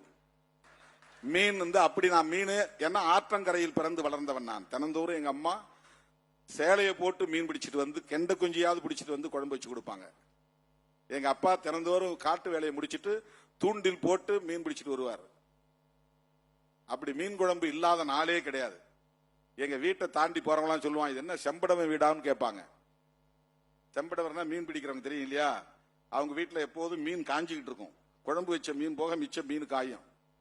அந்த மாதிரி எங்க வீட்டுல எப்பவும் வெட்டி கூடையில மீன் காய வைப்பாங்க கருவாடுக்கு. வீட்டை தாண்டும் போது மீன் வாடை அடிக்கும். அப்படிப்பட்ட குடும்பத்தில் பிறந்த நான் 25 ஆண்டுகளாக மீனை தொடாமல் வாழ்கிறேன். சாப்பிட்டதில்லை. அது என்னுடைய தனிப்பட்ட முடிவு. அதுல எனக்கு எந்த தடுமாற்றமும் கிடையாது. என்னுடைய இல்லற வாழ்வு குறித்து நான் எடுத்த முடிவில் எனக்கு எந்த தடுமாற்றமும் இல்லை. அது நான் தனிப்பட்ட முறையில் எடுக்கிற முடிவு. ஆனால் அரசியல் முடிவு என்பது தனி நபராக நான் மட்டுமே எடுக்க முடியாது. அதை திணிக்கவும் முடியாது, திணிக்கவும் கூடாது. அந்த ஜனநாயக பண்பு திருமாவளவனுக்கு மேலோங்கி இருப்பதால் எல்லாரையும் கன்சல்ட் பண்ணி எல்லாத்தையும் பேசிட்டு எல்லாருடைய கருத்தையும் கேட்டுட்டு செய்யணும். இந்த தேர்தலில் நான் ஒரே ஒரு விஷயத்தை யார்ட்டையும் கன்சல்ட் பண்ணல. நான் தேர்தலில் போட்டியிட போகிறேன் என்கிற முடிவை. அதுலதான் சில ஜெர்க்கு உருவானது. இல்லைன்னா அப்படியே ஏற்கனவே நின்ற 4 பேருக்கும் 4 இடத்துல கொடுத்துட்டு மிச்ச 4 இடத்த புது ஆளை போட்டு போயிருக்க முடியும். அப்புறம் அதுல ஏன் உறுதியா இல்ல அப்படின்னு கேட்கிறான். அதுல ஏன் உறுதியா இல்லைன்னா அது என் தனிப்பட்ட முடிவு இல்லை. அது ஒரு கட்சி, கட்சியின் நலன், கூட்டணியின் நலன், வெற்றி, தமிழ்நாடு அரசியல் நலன் எல்லாம் அதுல அடங்கி இருக்கிறது. மாற்று கருத்து வருகிற போது எனக்கு அந்த ஆசை இருந்தாலும் அந்த ஆசையை நான் மட்டுப்படுத்திக் கொள்கிறேன் என்பதுதான் இங்கே பார்க்கப்பட வேண்டிய செய்தி. என் விருப்பம் இருந்தது, அந்த விருப்பத்தை நான் பின்வாங்கிட்டேன். எனக்கு ஆசை, என் ஆசையை நான் கட்டுப்படுத்திக் கொண்டேன். 2006 திட்டக்குடி தொகுதியில் நான் போட்டியிட வேண்டும் என்பது என்னுடைய ஆசை. உடனிருந்தவர் விரும்புகிறார், அதனால் என் ஆசையை நான் கட்டுப்படுத்திக்கணும். நான் நிக்கல, பரவாயில்ல, நீ நில்லுங்க. அரசியலில் எத்தனை பேருக்கு இந்த உணர்வு வரும் என்பதை ஏன் யாரும் பேசவில்லை? சட்டமன்ற உறுப்பினராக வெற்றி பெறுவது என்பது அவ்வளவு சாதாரணமான ஒன்று அல்ல. தேர்தலில் சீட்டு கிடைப்பதே கஷ்டம். சீட்டு கிடைத்தாலும் கூட்டணியில் கிடைப்பது கஷ்டம். கூட்டணியில் கிடைத்தாலும் போட்டியிடுவது என்பது பெரிய போராட்டம். போட்டியிட்டாலும் வெற்றி பெறுவது என்பது அவ்வளவு இலகுவானது அல்ல. ஆனால் நான் மங்களூர் தொகுதியில் வெற்றி பெற்று 2.25 ஆண்டிலேயே அந்த பதவியை ராஜினாமா செய்துவிட்டு வெளியே வந்தேன். அப்படி என்றால் எனக்கு பதவியில் ஆசை இல்லை என்பதை உறுதிப்படுத்துகிற ஒரு நிகழ்வுதானே இது. 2004 நடந்தது. இன்னைக்கு இல்ல, 22 வருஷத்துக்கு முன்பு, 22 ஆண்டுகளுக்கு முன்பு. ஆனால் இவர் பதவி ஆசைப்படுத்தி செய்கிறார். சோஃபா வந்து இறங்கியதும் போட்டி கொடுக்கிறார். பணம் கொடுக்கிறவன் அதுக்கு வேற வழியே தெரியாது அவனுக்கு, அப்படியே கொடுக்கணும்னு நினைக்கிறவன். அது நீ சொல்ற மாதிரி 100 கணக்கான கோடினா எப்படி சோஃபால கொடுத்து அனுப்ப முடியும்? அவங்க அரசியல் செய்யறாங்களாம், நம்மளை டேமேஜ் பண்றாங்களாம், நம்மளை காயப்படுத்துறாங்களாம், நம்முடைய தலைமையை பலவீனப்படுத்துறாங்களாம். என்னை பற்றி எனக்கு தெரியும். என்னை மதிப்பிட வேறு எவருக்கும் அந்த ஆளுமை இல்லை, அந்த வலிமை இல்லை. என்னை பற்றி எனக்கு தெரியும், அது போதும். இவங்க ஏன் சோஃபா எடுத்துட்டு வந்தாங்கன்னு எனக்கே தெரியாது. யாரோ விஜய் வர போறான்னு சொன்ன உடனே உட்காரத்துக்கு இடம். ஏன்னா அந்த இடம் தலைமை அலுவலகத்தை ரெனோவேஷன் பண்ணிட்டு இருக்கிறோம் நம்ம ரொம்ப நாளா. கையில காசு இருந்துச்சுன்னா என்னைக்கே செஞ்சு ஒரு 6 மாசத்துல முடிக்கிற வேலை அல்லது 3 மாசத்துல முடிக்கிற வேலை. வர்றவங்கள்ட்ட கொஞ்சம் கொஞ்சம் இந்த வேலையை செஞ்சு கொடுங்க, இதுக்கு கொஞ்சம் டைல்ஸ் வாங்கி கொடுங்க, இது கொஞ்சம் ஷீட் வாங்கி கொடுங்க. இந்த விழுப்புரம் மாவட்ட தம்பிக்கு தான் அந்த ஷீட் வாங்கி கொடுத்தாங்க. தருமபுரி தம்பிங்க அந்த டைல்ஸ் வாங்கி கொடுத்தாங்க. இப்ப புதுசா வந்து சேர்ந்த தோழர்கள் இந்த சோஃபா வாங்கி கொடுத்தாங்க. இப்படிதான் வந்து நாம செய்யறோம். அதனால இது 3 வருஷமா நீடிக்குது. இன்னும் அந்த வேலையை நடக்கல, முடியல. ஒரு தலைமை அலுவலகத்தை செஞ்சு முடிக்க முடியல. உடனே சோஃபா வந்து இறங்கிருச்சு. அதுக்கப்புறம் திருமாவளவன் வந்தார். அது ஒருத்தன் சொல்ற குற்றச்சாட்டு. இன்னொருத்த வந்து இல்ல இல்ல, அவர் வந்து துணை முதலமைச்சருக்கு அங்க பார்கெயின் பண்ணிக்கிட்டு இருந்தாரு. அது வந்து முடியாதுன்னு சொன்னதுக்கு பிறகுதான் இங்க வந்திருக்கிறாரு. அப்புறம் வந்து பார்ட்டி ஃபண்டு கேட்டு பிரச்சனை பண்ணிட்டு இருந்தாரு. அது நிறைவேறிச்சு போட்டிருக்கு, அதனால்தான் வந்து ஆதரவு தெரிவிச்சாரு. இது ஒருத்தனுடைய குற்றச்சாட்டு. இன்னொரு பக்கம் திமுகவும் அதிமுகவும் சேர்ந்து இவரை முதலமைச்சராக்க போறாங்க, அதனால முதலமைச்சர் ஆகலாங்கிற கனவுல அவர் வெயிட் பண்ணிக்கிட்டு இருந்தாரு. அது முடியாதுன்ன பிறகுதான் இங்க வந்து ஆதரவு தெரிவிச்சாரு. என்ன நடந்தது நான் சொன்னா நிறைய வெளிப்படையா பேச வேண்டி வரும். அதை தடுத்தவனே திருமாவளவன் தான். இதை எவனும் இதுவரையில் பேசவில்லை, ஒரு ஆள் கூட பேசல. அவருக்கு அப்படி ஒரு வாய்ப்பு கிடைச்சது. அவர் நினைச்சிருந்தா வெயிட் பண்ணி அதை செஞ்சிருக்க முடியும். தமிழ்நாட்டு அரசியல் அப்படியே மாற்றி இருக்க முடியும், பெரிய ஜெர்க்க கொடுத்திருக்க முடியும், ஒரு அசைவை கொடுத்திருக்க முடியும். ஆனா அவரே அதை வேண்டான்னு சொல்லிட்டு போய் ஆதரவு கொடுக்கிறார் அப்படின்னு ஒரே ஒரு ஆள் கூட விவாதங்களில் பேசுகிறவர்கள் பேசவில்லை. திமுகவுக்கு துரோகம் இழைத்து விட்டார்கள். யார் துரோகம் இழைத்தது? யார் துரோகம் இழைத்தது? திருமாவளவனா? மனசாட்சி உள்ள ஒவ்வொருவருக்கும் தெரியும் திருமாவளவன் நட்பில் எவ்வளவு தூய்மையாக இருக்கக்கூடியவன் என்பது. அப்படி நினைத்திருந்தால் தேர்தலுக்கு 2 ஆண்டுகளுக்கு முன்பே என்னை அந்த கூட்டணியில் இருந்து வெளியேற்றுவதற்கு என்னென்ன முயற்சிகள் நடந்தன? அதற்கு நான் உடன்பட்டேனா? என்னென்ன ஆசை வார்த்தைகள் சொல்லப்பட்டன, அதற்கு நான் இணங்கி போனேனா? நானும் சேர்ந்து உருவாக்கிய கூட்டணி மதசார்பற்ற முற்போக்கு கூட்டணி, இதை பலவீனப்படுத்த ஒருபோதும் நான் இடம் தர மாட்டேன். இதைத்தான் என்னை அணுகியவரிடத்திலே நான் சொன்னேன். திருமாவளவன் வந்தால் அதிமுக பாஜக பக்கம் திரும்பாது. அதிமுக விசிக கூட்டணியை உறுதிப்படுத்த வேண்டும் என்று எத்தனையோ மீடியேட்டர்ஸ் இடையிலே இருப்பவர்கள் என்று பேசினார்கள். இது அந்த அன்றைக்கு இருந்த அரசுக்கு, ஆட்சியாளர்களுக்கு தெரியும். உடன்பட்டேனா? அதற்கு உடன்படவில்லை. ஏன்? இன்றைய முதலமைச்சர் அனைவருக்குமான தலைவர் அம்பேத்கர் என்கிற நூலை வெளியிடுகிற போது திருமாவளவன் அவர்கள் எங்கிருந்தாலும் அவருடைய உள்ளம் இங்கேதான் இருக்கும் என்று அந்த வெளியீட்டு விழாவிலே பேசினாரே. எமது கூட்டணிக்கு வந்தால் ஆட்சியிலும் பங்கு, அதிகாரத்திலும் பங்கு தர தயாராக இருக்கிறோம் என்று சொன்னாரே. ஆட்சியிலும் பங்கு, அதிகாரத்திலும் பங்கு என்று சொன்னதும் அது சிறுத்தைகளின் முழக்கம்தான் என்று உலகமே புரிந்து கொண்டதே.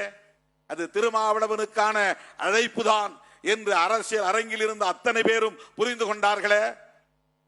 அதை காரணம் காட்டி என்னால் ஓடி போயிருக்க முடியாதா? கை கொடுத்திருக்க முடியாதா? அப்போதே புதிய கூட்டணியை உருவாக்கி இருக்க முடியாதா? திமுக கூட்டணியில் கையொப்பமிடுவதற்கு 1 மாதத்திற்கு முன்பு தாவேகாவின் முன்னணி தலைவர்கள் ஒருவர் என்னை வந்து தனிமையில் சந்தித்து மீண்டும் என் விருப்பத்தை கேட்டறிந்தாரே. அவரிடத்தில் அறுதியிட்டு சொன்னேனே, தோற்றாலும் சரி, பல இழப்புகளை சந்தித்தாலும் சரி, மதசார்பற்ற முற்போக்கு கூட்டணி உடைபடுவதற்கு, பலவீனப்படுவதற்கு நான் ஒருபோதும் இடம் தர மாட்டேன் என்று சொன்னேனா இல்லையா? அவரும் உயிரோடு இருக்கிறார். வேண்டுமானால் அவரிடத்தில் கூட விசாரித்துக் கொள்ள முடியும். போனேனா? இல்லையே.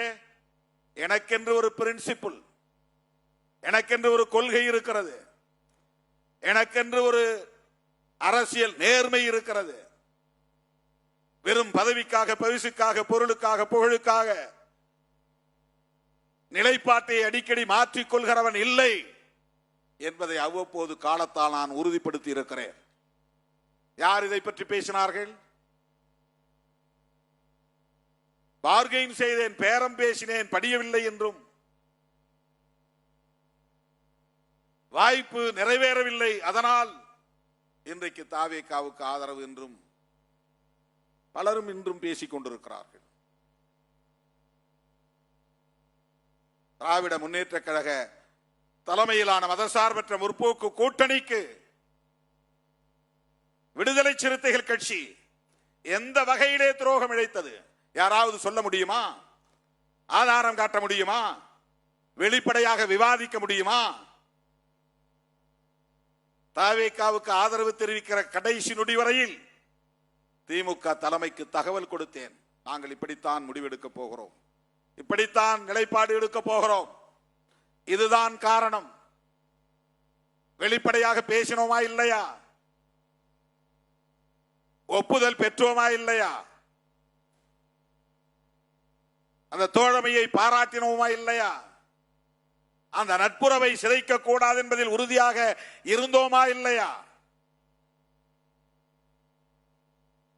தோழர் ரவிக்குமார் அவர்களும் சிந்தனை செல்வன் அவர்களும் அன்றைக்கு என்னோடு நெருக்கமாக அந்த இடத்திலே தனிமையில் இருந்த போது, சேருவதென்று முடிவெடுத்தால் நீங்களே அமைச்சரானால்தான் தமிழ்நாடு முழுவதும் ஒரு எழுச்சி உருவாகும், அதற்கு நீங்கள் உடன்பட வேண்டும், அதுதான் சிறப்பாகவும் இருக்கும். ஒன்று ஆதரவு தருவதில்லை என்ற நிலைப்பாட்டை எடுக்க வேண்டும். அப்படி இல்லை என்றால் ஆதரவு தருவது என்று முடிவெடுத்தால் நீங்களே அமைச்சராவதுதான் சரியாக இருக்கும் என்ற ஆலோசனைகளை தந்தார்கள். அந்த ஆலோசனை சரிதான், இல்லை என்று நான் மறுக்கவில்லை. ஆனால் அதற்கும் நான் உடன்படவில்லை. என்னை பொறுத்த மட்டில் என்னை பற்றிய தனிப்பட்ட முடிவு, அதை எடுப்பதற்கு எனக்கு தனி அதிகாரம் இருக்கிறது, சுதந்திரம் இருக்கிறது. தோழர் ரவிக்குமாரிடத்திலே நான் சொன்னேன், தனிப்பட்ட முறையில் என்னுடைய கருத்து இது, ஆனால் கட்சி கருத்து என்று இதை நான் திணிக்க மாட்டேன். கட்சி சார்பில் அனைத்து பொறுப்பாளர்களும் இங்கே இல்லை என்கிற போது, பொதுச் செயலாளர்கள் என்கிற முறையில் நீங்கள் இருவரும் சொல்லுகிற கருத்தை நான் ஏற்றுக்கொள்ளுகிறேன் என்று 10 நாட்களுக்கு பிறகுதான் தோழர்களே 9ஆம் தேதி ஆதரவு என்கிற நிலைப்பாட்டை நாம் தனித்து வெளியே இருந்து ஆதரவு தருவது என்கிற நிலைப்பாட்டை மட்டும் அறிவித்தோம். கம்யூனிஸ்டுகளுக்கு என்ன நிலைப்பாடோ அதுதான் நம்முடைய நிலைப்பாடு. அவர்கள் எடுப்பதை போல் நாங்களும் எடுப்போம் என்று நான் சொன்ன வாக்குறுதியை இன்றைக்கு நிறைவேற்றினேன். ஆனால் கம்யூனிஸ்ட் தோழர்களுக்கே திருமாவளவன் மீது சந்தேகம் வரக்கூடிய அளவுக்கு விவாதங்களை மடைமாற்றிக் கொண்டு போனார்கள். திருமாவளவன் தாமதப்படுத்துவதற்கு இதுதான் காரணம். நம்மை வைத்து திருமாவளவன் ஏதோ அரசியல் செய்வது போல் தெரிகிறது என்றும் அந்த கட்சி தோழர்களுக்கு இடையிலே விவாதம் நடந்ததாக நான் அறிந்தேன். எந்த இடத்திலும் நாம் அப்படி பேசவில்லை. அவர்களும் நாமும் ஒரே களத்தில் நிற்கிறோம், ஒரே திசை வழியில் பயணிக்கிறோம். ஒரு புரட்சிகர அரசியலை முன்னெடுக்க வேண்டும் என்பதில் உறுதியாக நாம் நிற்கிறோம் என்கிற அந்த அடிப்படையில் தான் 7ஆம் தேதி அவர்களோடு சேர்ந்து ஒரு போராட்டத்தை நடத்தினோம். அந்த அடிப்படையில் தான் நீங்கள் என்ன முடிவெடுக்கிறீர்களோ அதன்படி நாங்களும் எடுக்கிறோம் என்று தோழமையை உறுதிப்படுத்துவதற்காக நான் அந்த கருத்தை சொன்னேன். அந்த சொன்ன சொல்லை நான் காப்பாற்றினேனா இல்லையா? வாக்கு தவறினேனா? 9ஆம் தேதி ஆதரவு என்ற அறிவிப்பை செய்கிற போது அந்த பகல் வேளையில் என்ன நடந்தது என்பது எனக்கு தெரியாது. நான் சோசியல் மீடியா பார்க்கவில்லை, தொலைக்காட்சியை பார்க்கவில்லை. வெளியே என்ன நடக்கிறது என்று எனக்கு தெரியாது. ஏன் தலைமையகத்திற்கு பத்திரிகையாளர்கள் வந்தார்கள் எனக்கு தெரியாது. யாரும் அழைக்கவில்லை, அவர்களே தேடி வந்தார்கள்.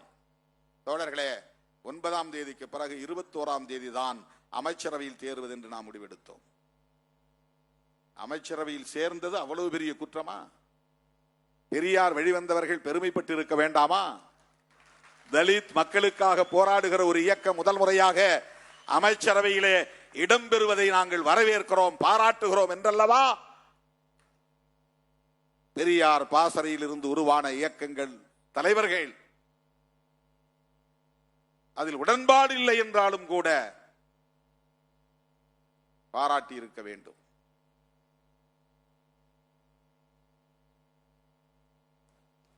அமைச்சரவையிலே இடம்பெற்றது, வன்னி அரசுவை நான் அறிவித்தது, இதையெல்லாம் வெவ்வேறு கோணங்களில் மடைமாற்றம் செய்து திரிபுவாதம் செய்யக்கூடியவர்கள் அந்த இடத்திலே திருமாவளவன் விரும்பி இருந்தால் அமைச்சராகி இருக்கலாம் அல்லவா? ஆனால் அவர் ஆகவில்லை. தம்மோடு நின்ற ஒரு தம்பியைத்தான் அமைச்சராக்கி இருக்கிறார். அதிலும் அவருடைய பெருந்தன்மை இருக்கிறது என்று யாராவது பேசியதுண்டா? அதை பாராட்டியதுண்டா? அதை சுட்டி காட்டியதுண்டா? அந்த வாய்ப்பை தான் பயன்படுத்திக் கொள்ள வேண்டும் என்றல்லவா திருமாவளவன் முனைந்திருக்க வேண்டும். ஆனால் அப்படி அவர் அதை செய்யவில்லை. மாறாக 30 ஆண்டு காலம் தம்மோடு களத்திலே நிற்கிற ஒரு தம்பிதான் அந்த இடத்தில் அமர வேண்டும் என்று ஆசைப்பட்டு அழைத்து கொண்டு போய் அந்த நாற்காலியில் அமர வைத்து விட்டு வந்தானே, அதுதான் திருமாவளவன் என்று யார் பேசினார்கள்? எத்தனை பேர் பேசினார்கள்? யார் சுட்டி காட்டினார்கள்? தோழர்களே, இதுவெல்லாம் உங்கள் சிந்தனைகளுக்காக நான் முன்வைக்கிற கருத்து. யாருக்காகவும் நான் விளக்கம் சொல்லவில்லை. ஏன் திருமாவளவன் அடிக்கடி விளக்கம் சொல்றார்? என் தோழர்களை தெளிவுபடுத்த வேண்டியது என்னுடைய பொறுப்பு. என் தலைமையின் மீது நம்பிக்கை வைத்திருப்பவர்களுக்கு விளக்கம் தர வேண்டியது என்னுடைய பொறுப்பு. இதில் எனக்கு எந்த ஈகோவும் கிடையாது. நான் பெரிய தலைவர், நான் யாருக்குன்னு விளக்கம் சொல்ல வேண்டிய அவசியம் இல்லை என்கிற அற்பத்தனமான ஒரு ஈகோயிஸ்ட் அல்ல நான். அப்படிப்பட்ட ஆள் இல்லை நான். அதற்கு விளக்கம் சொல்ல வேண்டிய பொறுப்பு எனக்கு இருக்கிறது. தோழர் வீரபாண்டியன் அவர்கள் சொன்னதை போல இங்கே பெரும்பான்மை இடங்களில் வெற்றி பெற்ற ஒரு தனிப்பெருங்கட்சியாக தாவேகா வந்திருக்கிறது. நமக்கு அதிலே மகிழ்ச்சி இல்லைதான். ஏனென்றால் நாம் திமுக கூட்டணியிலே போட்டியிட்டோம். எப்படி நாம் மகிழ்ச்சி அடைய முடியும்? இன்னும் சொல்ல போனால் தாவேகாவை நாம் விமர்சித்திருக்கிறோம். எப்படி நம்மால் போய் உடனே ஒட்டிக்கொள்ள முடியும்? பதவிக்காக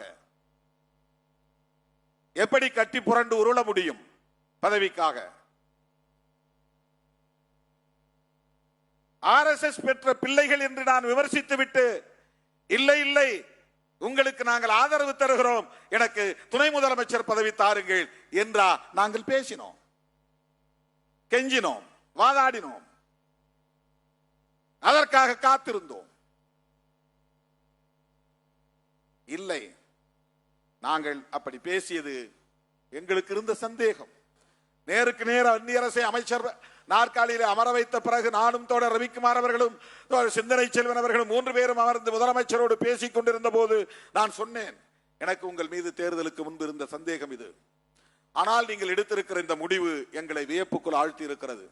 நீங்கள் நினைத்திருந்தால் அதிமுக ஆதரவை பெற்று ஆட்சியை உடனே அமைத்திருக்க முடியும், அல்லது அதிமுக கூட்டணியில் உள்ள பிற கட்சிகளின் ஆதரவும் உங்களால் பெற்றிருக்க முடியும். ஆனால் மதசார்பற்ற சக்திகளாக களத்தில் மக்களால் அடையாளம் காணப்பட்டிருக்கிற எங்களை போன்றவர்களை நீங்கள் அழைத்து ஆதரவு கேட்டிருப்பது ஒரு துணிச்சலான முடிவு. ஆகவே நீங்கள் எடுத்திருக்கிற இந்த நிலைப்பாட்டை நாங்கள் அங்கீகரிக்க வேண்டியது எங்களுடைய பொறுப்பு.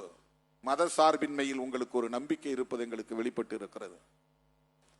அது தேர்தலுக்கு முன்பு இருந்த சந்தேகம். இந்த நிலைப்பாடு அந்த சந்தேகத்தை போக்கி இருக்கிறது. எனவே ஆதரவு நல்குகிறோம், உறுதியாக இருப்போம், என்றைக்கும் தோழமைக்கு உண்மையாக இருப்போம், நட்புக்கு உறுதியாக இருப்போம். 5 ஆண்டுகள் வரையில் உங்கள் ஆட்சி தொடரும், அதற்கு நாங்கள் உற்ற துணை இருப்போம் என்று சொன்னேன். இதில் என்ன துரோகம் இருக்கிறது? பத்திரிகையாளர்கள் கேட்கிறார்கள், நீங்க திமுக கூட்டணியில் தான் இருக்கீங்களா இல்லையா? திராவிட முன்னேற்ற கழகத்தின் தலைமையிலான கூட்டணியில் விடுதலை சிறுத்தைகள் இல்லை என்று திமுக தலைமையே அறிவித்து விட்டது. நான் அறிவிக்கவில்லை, இதுவரையில் நான் அறிவிக்கவில்லை. தாவேகா கூட்டணியில் இருக்கிறோமா என்றும் நான் சொல்லவில்லை. அமைச்சரவையில் இருக்கிறோம், கூட்டணி பற்றிய பேச்சுவார்த்தை 1ஆம் தேதி நடந்ததில் பங்கேற்றிருக்கிறோம். இன்னும் அங்கே எந்த முடிவும் எடுக்கப்படவில்லை. அப்படி ஒரு கூட்டணி அமைந்தால் அதில் இடம்பெறுவோம், அதிலே எங்களுக்கு எந்த ஐயமும் இல்லை. இதை ஏன் இப்போது நான் சொல்லுகிறேன் என்றால், திராவிட முன்னேற்ற கழகத்தின் தலைவர்கள் அத்தனை பேரும் ஒன்று கூடி விடுதலை சிறுத்தைகளில் இருந்து ஒருவரை அழைத்து கட்சியிலே இணைத்த போதே திமுக தலைமையே சொல்லுகிறது, விடுதலை சிறுத்தைகளோடு எங்களுக்கு உறவில்லை என்று. நானா சொன்னேன்? விடுதலை சிறுத்தைகளோடு கூட்டணி இல்லை என்ற அறிவிப்பை செய்தது யார்? பெருமதிப்பிற்குரிய மேனாள் முதலமைச்சர் அண்ணன் முத்துவேல் கருணாநிதி ஸ்டாலின் அவர்கள்தான். எனது மதிப்புக்குரியவர். அவர் மீதான மதிப்பு என்றைக்கும் குறையாது, அது வேறு. பாஜகவில் இருக்கிற தலைவர்களுக்கே மிகுந்த மரியாதை கொடுக்கிறவன் திருமாவளவன். அவர்கள் கொள்கை, அவருடைய அரசியல் நமக்கு பகை, அவ்வளவுதான். தனிநபர்கள் யாரும் இல்லை. அக்கா தமிழிசை சவுந்தரராஜன் எங்கே வந்தாலும் தேடி போய் வணக்கம் சொல்லுகிறவன் நான். அண்ணன் பொன்னார் அவர்கள் வழியிலே பார்த்தாலும் வண்டியை நிறுத்திவிட்டு ஓடி போய் அவருக்கு கை கொடுக்கிறவன் திருமாவளவன்.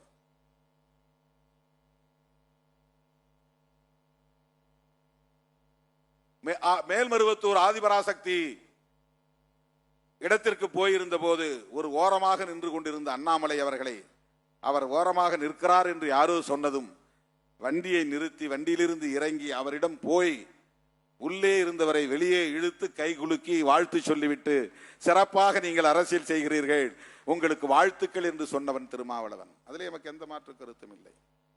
அடிக்கடி விமான நிலையங்களில் அன்புமணி ராமதாஸ் அவர்களை நான் சந்திப்பது உண்டு. அவர் பார்த்தாலும் பார்க்காவிட்டாலும் நான் பார்த்தால் அவரை பின்னால் போய் தட்டி வணக்கம் சொல்லிவிட்டு செல்லுவது என்னுடைய வழக்கம்.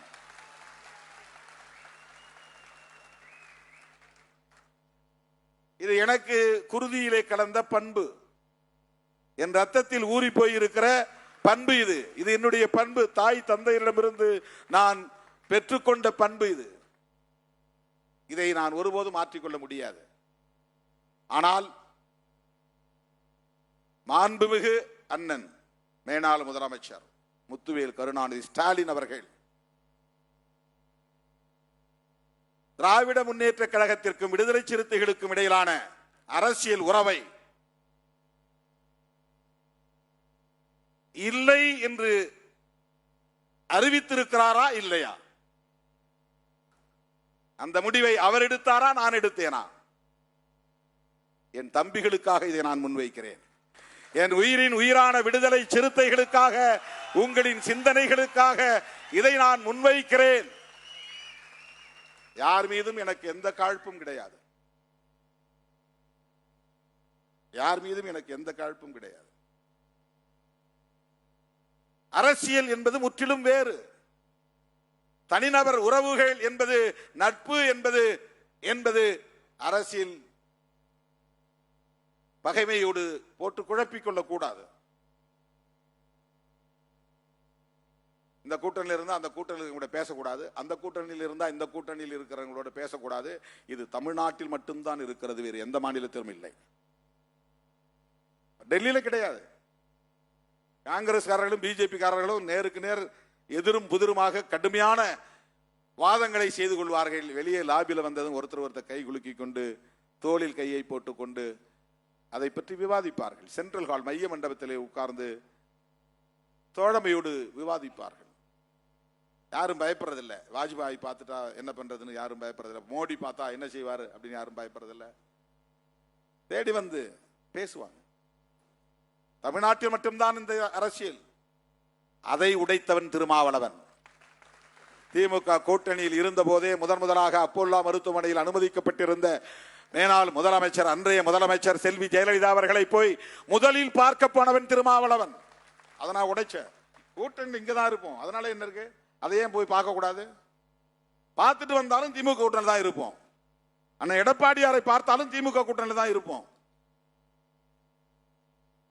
யாரை பார்த்தாலும் திமுக கூட்டணியில் இருப்போம். ஏன்னா நாங்கள் எடுத்த நிலைப்பாட்டில் எங்களுக்கு ஒரு தெளிவு இருக்கிறது, உறுதிப்பாடு இருக்கிறது.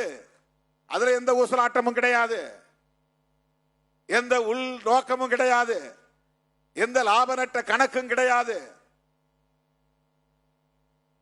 இன்றைக்கு தாவேகா கூட்டணியில் இருக்கிறதுனால நாம ஏதோ மழுப்பி பேசுறோமா? தம்பி யாரோ ஒருத்தன் வீடியோவை நான் பேசும்போது ஸ்பீக்கர்ல போட்டிருக்கிறான், அதை எவனோ ஒருத்தன் லைவ்ல போட்டிருக்கிறான். அது வெளியில ஒருத்தன் எடுத்து திருமாவளவன் அம்பலம் ஆகிட்டாருன்னு போடுறான். என்ன பேசுறான்? அதில் என்ன பேசுற? அங்க உடம்புல எந்த காயமும் இல்லை, எக்ஸ்டர்னல் இன்ஜுரிஸ் எதுவுமே இல்லை, வெட்டு இல்லை, குத்து இல்லை, காயம் இல்லை. ஹேங்கிங், 2 பேரும் தூக்குல தொங்குறாங்க. இதை போய் நீ திருநாட்டு தான் போடணும் அப்படின்னு எப்படி நீ வற்புறுத்த முடியும்? அது அந்த ஆட்சி இருந்தாலும் சரி, எந்த ஆட்சி இருந்தாலும் சரி. ஆனா ஒரு தலித் எந்த முறையில் பாதிக்கப்பட்டாலும் SC/ST ஆக்ட் போடணும். அது என்ன சங்கதியா இருந்தாலும், எந்த வழக்கா இருந்தாலும். தலித் அல்லாதவர்கள் அதில் சம்பந்தப்பட்டிருந்தா, ஒரே ஒரு ஆள் இருந்தா கூட SC/ST ஆக்ட் போடணும். அதை போட சொல்லலாம். பிராக்டிக்கலா தான் பேசணும். நாம எப்பவுமே நாம அதிகாரிகளுக்கு எதிராக தூண்டி விட்டது கிடையாது, எந்த சமூகத்துக்கு எதிராகவும் தூண்டி விட்டது கிடையாது. அங்க இருக்கிற தம்பிகளை கம்யூனிஸ்ட்ல வந்திருக்கிறாங்க, அவங்களோட கலந்து பேசுங்க, அவங்க என்ன சொல்றாங்கன்னு கேளுங்க, அவங்களோட சேர்ந்து முடிவெடுங்க அப்படிலாம் நம்ம பேசிட்டு, சிந்தனை செல்வன் பக்கத்தில் உட்காந்துருக்காரு, அவர்கிட்டையும் பேசுங்க அப்படின்னு கொடுத்து பேச வச்சு அவங்களுக்கு வழிகாட்டணும். போஸ்ட்மார்ட்டம் பண்ணட்டும், அதை அனுமதிங்க. இது எல்லா வழக்குகளையும் நம்ம சொல்றதுதான். போஸ்ட்மார்ட்டம் பண்ணாம நீ எப்படி எவிடன்சஸ் எடுக்க முடியும்? அதுல நமக்கு நிறைய ஆதாரங்கள் கிடைக்கும். 100% அதிகாரிகள் மீது சந்தேகப்பட்டா, மருத்துவர் மீது சந்தேகப்பட்டா எதுவுமே செய்ய முடியாது. அப்ப போஸ்ட்மார்ட்டம் நடக்கணும். அதை முறைப்படி எப்படி பதிவு செய்யணும், அதுக்கான வழிமுறைகள் என்ன, எத்தனை டாக்டர் கொண்ட கமிட்டி அதில் இருக்கணும், எப்படி அதை வீடியோ பதிவு பண்ணணும். இறந்து போனவருடைய உறவினர்கள் போய் முதல்ல பாடியை ஓப்பனா பார்க்கும்போது, பேர் பாடியை பார்க்கும்போது உடல்ல எக்ஸ்டர்னல் இன்ஜுரிஸ் இருக்கான அவங்களும் பார்க்கலாம். அதை போய் பாருங்க. வெறுமனே தூக்கில தொங்குறான். அப்போ அடித்து தூக்கில் தொங்க வைக்கப்பட்டார்களா, உண்மையிலே அவர்களே தூக்கில் தொங்கினார்களா என்ற கேள்வி எழுகிறது. கொன்ற பிறகு தூக்கில மாற்றுறது இருக்குது. அப்போ அயாய்டு போன்கிறது கழுத்துல உடையாது, அப்படியே தான் இருக்கும். இவனா தூக்கு போட்டிருந்தானாக்க, தூக்கல் தொங்கின பிறகு ஆணா இருந்தா அவனுக்கு மோஷன் வெளியே போயிருக்கும், செமன் வெளியே வந்திருக்கும், நாக்கு வெளியே தொங்கி போயிருக்கும். ஏன்னா அவன் நாக்க கடிப்பான். என்னதான் அவன் தூக்கு போடுறதுக்கு அவனே முடிவெடுத்தாலும் கூட தப்பிக்கணுங்கன்னு அவன் உடம்பு, அவன் மைண்ட் போராடும். இதெல்லாம் சிம்டம்ஸ், இதெல்லாம் சைன்ஸ். இதெல்லாம் பார்க்கணும்னா போஸ்ட்மார்ட்டம் போகணும். எத்தனை மணி நேரத்துக்கு முன்னாடி இறந்த பாடி அப்படிங்கறத கண்டுபிடிச்சிருவான். ரிகர் மார்டிஸ் அப்படின்னு ஒன்று இருக்கு. உடம்பெல்லாம் விரைச்சுங்க, அப்படியே உடனே விரைக்காது. அது விரைச்சிருந்துச்சுன்னா இது இப்ப சாவுல இத்தனை மணி நேரத்துக்கு முன்னால சேர்த்திருக்கிறான் அப்படின்னு கண்டுபிடிச்சிட முடியும். கண்ணுடைய பீப்பிள், அந்த கரு விழி இருக்கு பாருங்க, அது ஒரு குறிப்பிட்ட நேரம் வரையிலும் அப்படியே இருக்கும். அதுக்கப்புறம் தான் அது டைலைட் ஆகும். அது டைலைட் ஆயிருக்கா, அப்படியே இருக்கா, அந்த காலத்தை வச்சு கண்டுபிடிப்பாங்க. இதெல்லாம் ஃபொரன்சிக் மெடிசின்ல இருக்கிற விஷயங்கள். இப்ப இதையெல்லாம் பார்க்கணும்னு சொன்னாக்க போஸ்ட்மார்ட்டம் பண்ணணும். அவன் குடிச்சிருந்தா இறைப்பையில ஆல்கஹால் இருக்கும், ஆல்கஹால் இருக்கான்னு பார்ப்பாங்க. பாய்சன் இருக்கும், பாய்சன் இருக்கான்னு பார்ப்பாங்க. இதெல்லாம் ரூல்ட் அவுட் பண்ணணும். இவ்வளவும் செஞ்சாதான் நீ அதை மர்டராங்கிறத உறுதிப்படுத்த முடியும். அப்ப போஸ்ட்மார்ட்டமே பண்ண விட மாட்டேன் அப்படின்னா அது சரியான அணுகுமுறை கிடையாது. அது முரட்டுத்தனமான ஒரு அரசியல். இது இப்ப நான் போய் போஸ்ட்மார்ட்டம் பண்ணு அப்படின்னு சொன்னதை வச்சுக்கிட்டு நாம ஏதோ பேரம் பேசுறோம், அதை பண்றோம், இதை பண்றேன்னு மீடியாவில் கேவலமா எழுதுறாங்க. சோசியல் மீடியா பக்கம் போகாமல் இருந்தாலே நாம் உருப்பட்டு விடுவோம், கட்சி உருப்பட்டு விடும். ஏன்னா அங்க எல்லாம் கழிசடைகள் தான் நிறைய இருக்கிறான். அற்பர்களும் பதர்களும் தான் அங்கே குவிந்து கிடக்கிறார்கள். நம்முடைய வளர்ச்சியை பிடிக்காதவர்கள் அங்கே அவதூறுகளை பரப்புகிறார்கள். எப்படா இவன் மட்டும் இவன் கூட வந்தவன் பூரா காலியா போயிட்டான், இவன் மட்டும் நிக்கிறானே. இந்தியா முழுக்க எல்லாரும் நாம சொல்லல, அவங்களா சொல்றான். எனக்கு அதுக்கப்புறம் தான் தெரியுது, கிங் மேக்கர் திருமான் போடுறான். நானா போட சொன்னேன்? காலம் தீர்மானிக்கிறது. விஜய் தீர்மானிக்கல, நான் தீர்மானிக்கவில்லை, காலம் தீர்மானிக்கிறது. காங்கிரஸ் கடைசியா முடிவு பண்ணியிருந்தா காங்கிரஸ் தான் கிங் மேக்கர். அவங்க முதல் நாளே போயிட்டாங்க. நமக்கு பின்னால கம்யூனிஸ்டுகள் முடிவு பண்ணியிருந்தா அவங்க தான் கிங் மேக்கர். நமக்கு முன்னால அவங்க போயிட்டாங்க. நாடே எதிர்பார்த்து கொண்டு திருமாவளவன் என்ன முடிவு பண்ண போற? ஏன்னா இன்னும் தேவை 2 தான். Only 2 seats. 107, 112 ஆச்சு, 112, 116 ஆச்சு, 118க்குன்னு 2 தான் வேணும். இந்த 2 திருமாவளவன் கையில இருக்கு. திருமாவளவன் எஸ்னார்னா பதவி ஏற்பு, இல்லைன்னா அப்புறம் அந்த 2 பேரை வேற எங்கேயாவது பிடிக்கணும். மறுபடியும் அதிமுக கூட்டணிக்கு போகணும். அது போகக்கூடாது. ஐயுஎம்ல பிடிக்கணும், இல்லைன்னா விசிகே பிடிக்கணும். ஐயுஎம்எல் 70 ஆண்டுகளா திமுக கூட்டணியில் இருக்கிறவங்க, அவ்வளவு சீக்கிரம் அவங்க வெளியே வரமாட்டாங்க. அப்ப இந்த ஒரு ஆள் தான் முதல்ல நாம வீழ்த்த வேண்டிய ஆள் அப்படின்னு அவங்க கணக்கு போடுறாங்க. நம்மளை வாங்க நாங்க வச்சிருக்கிறோம் கூப்பிட்டோமா? இல்ல. நாங்க இதை தந்தா இதை தாங்க அப்படின்னு நம்ம பேசணுமா? இல்ல. இதை எல்லாவற்றையும் காலம் தீர்மானிக்கிறது.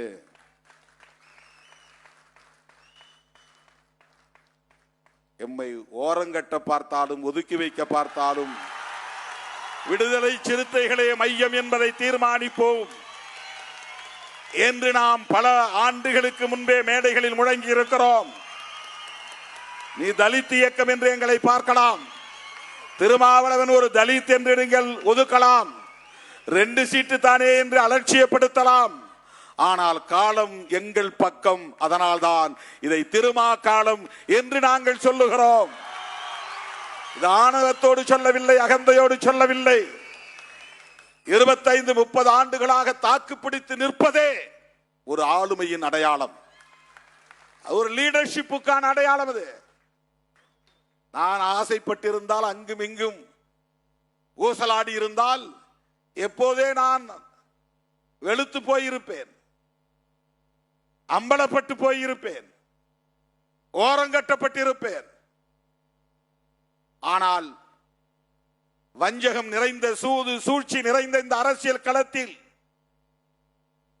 25 ஆண்டு காலம் தேர்தல் அரசியல் களத்தில் தாக்குப்பிடித்து நிற்கிறோம் என்று சொன்னால் நம்முடைய அரசியல் உத்திகளும் அரசியல் நேர்மையும் தான் காரணம். ஆகவே காலம் இதை தீர்மானித்திருக்கிறது. தோழர்களே, ஏற்ற தாழ்வுகள் அரசியலில் எப்போதும் வழமையானதுதான், வெற்றி தோல்வி வழக்கமானதுதான். ஆனால் வெற்றி தோல்விகளை கண்டு முடிவெடுக்காமல் உண்மையிலேயே எந்த நோக்கத்திற்காக இயக்கத்தை நாம் உருவாக்கினோமோ அந்த நோக்கத்தில் நாம் உறுதியாக இருக்க வேண்டும். அதுதான் முதன்மையானது.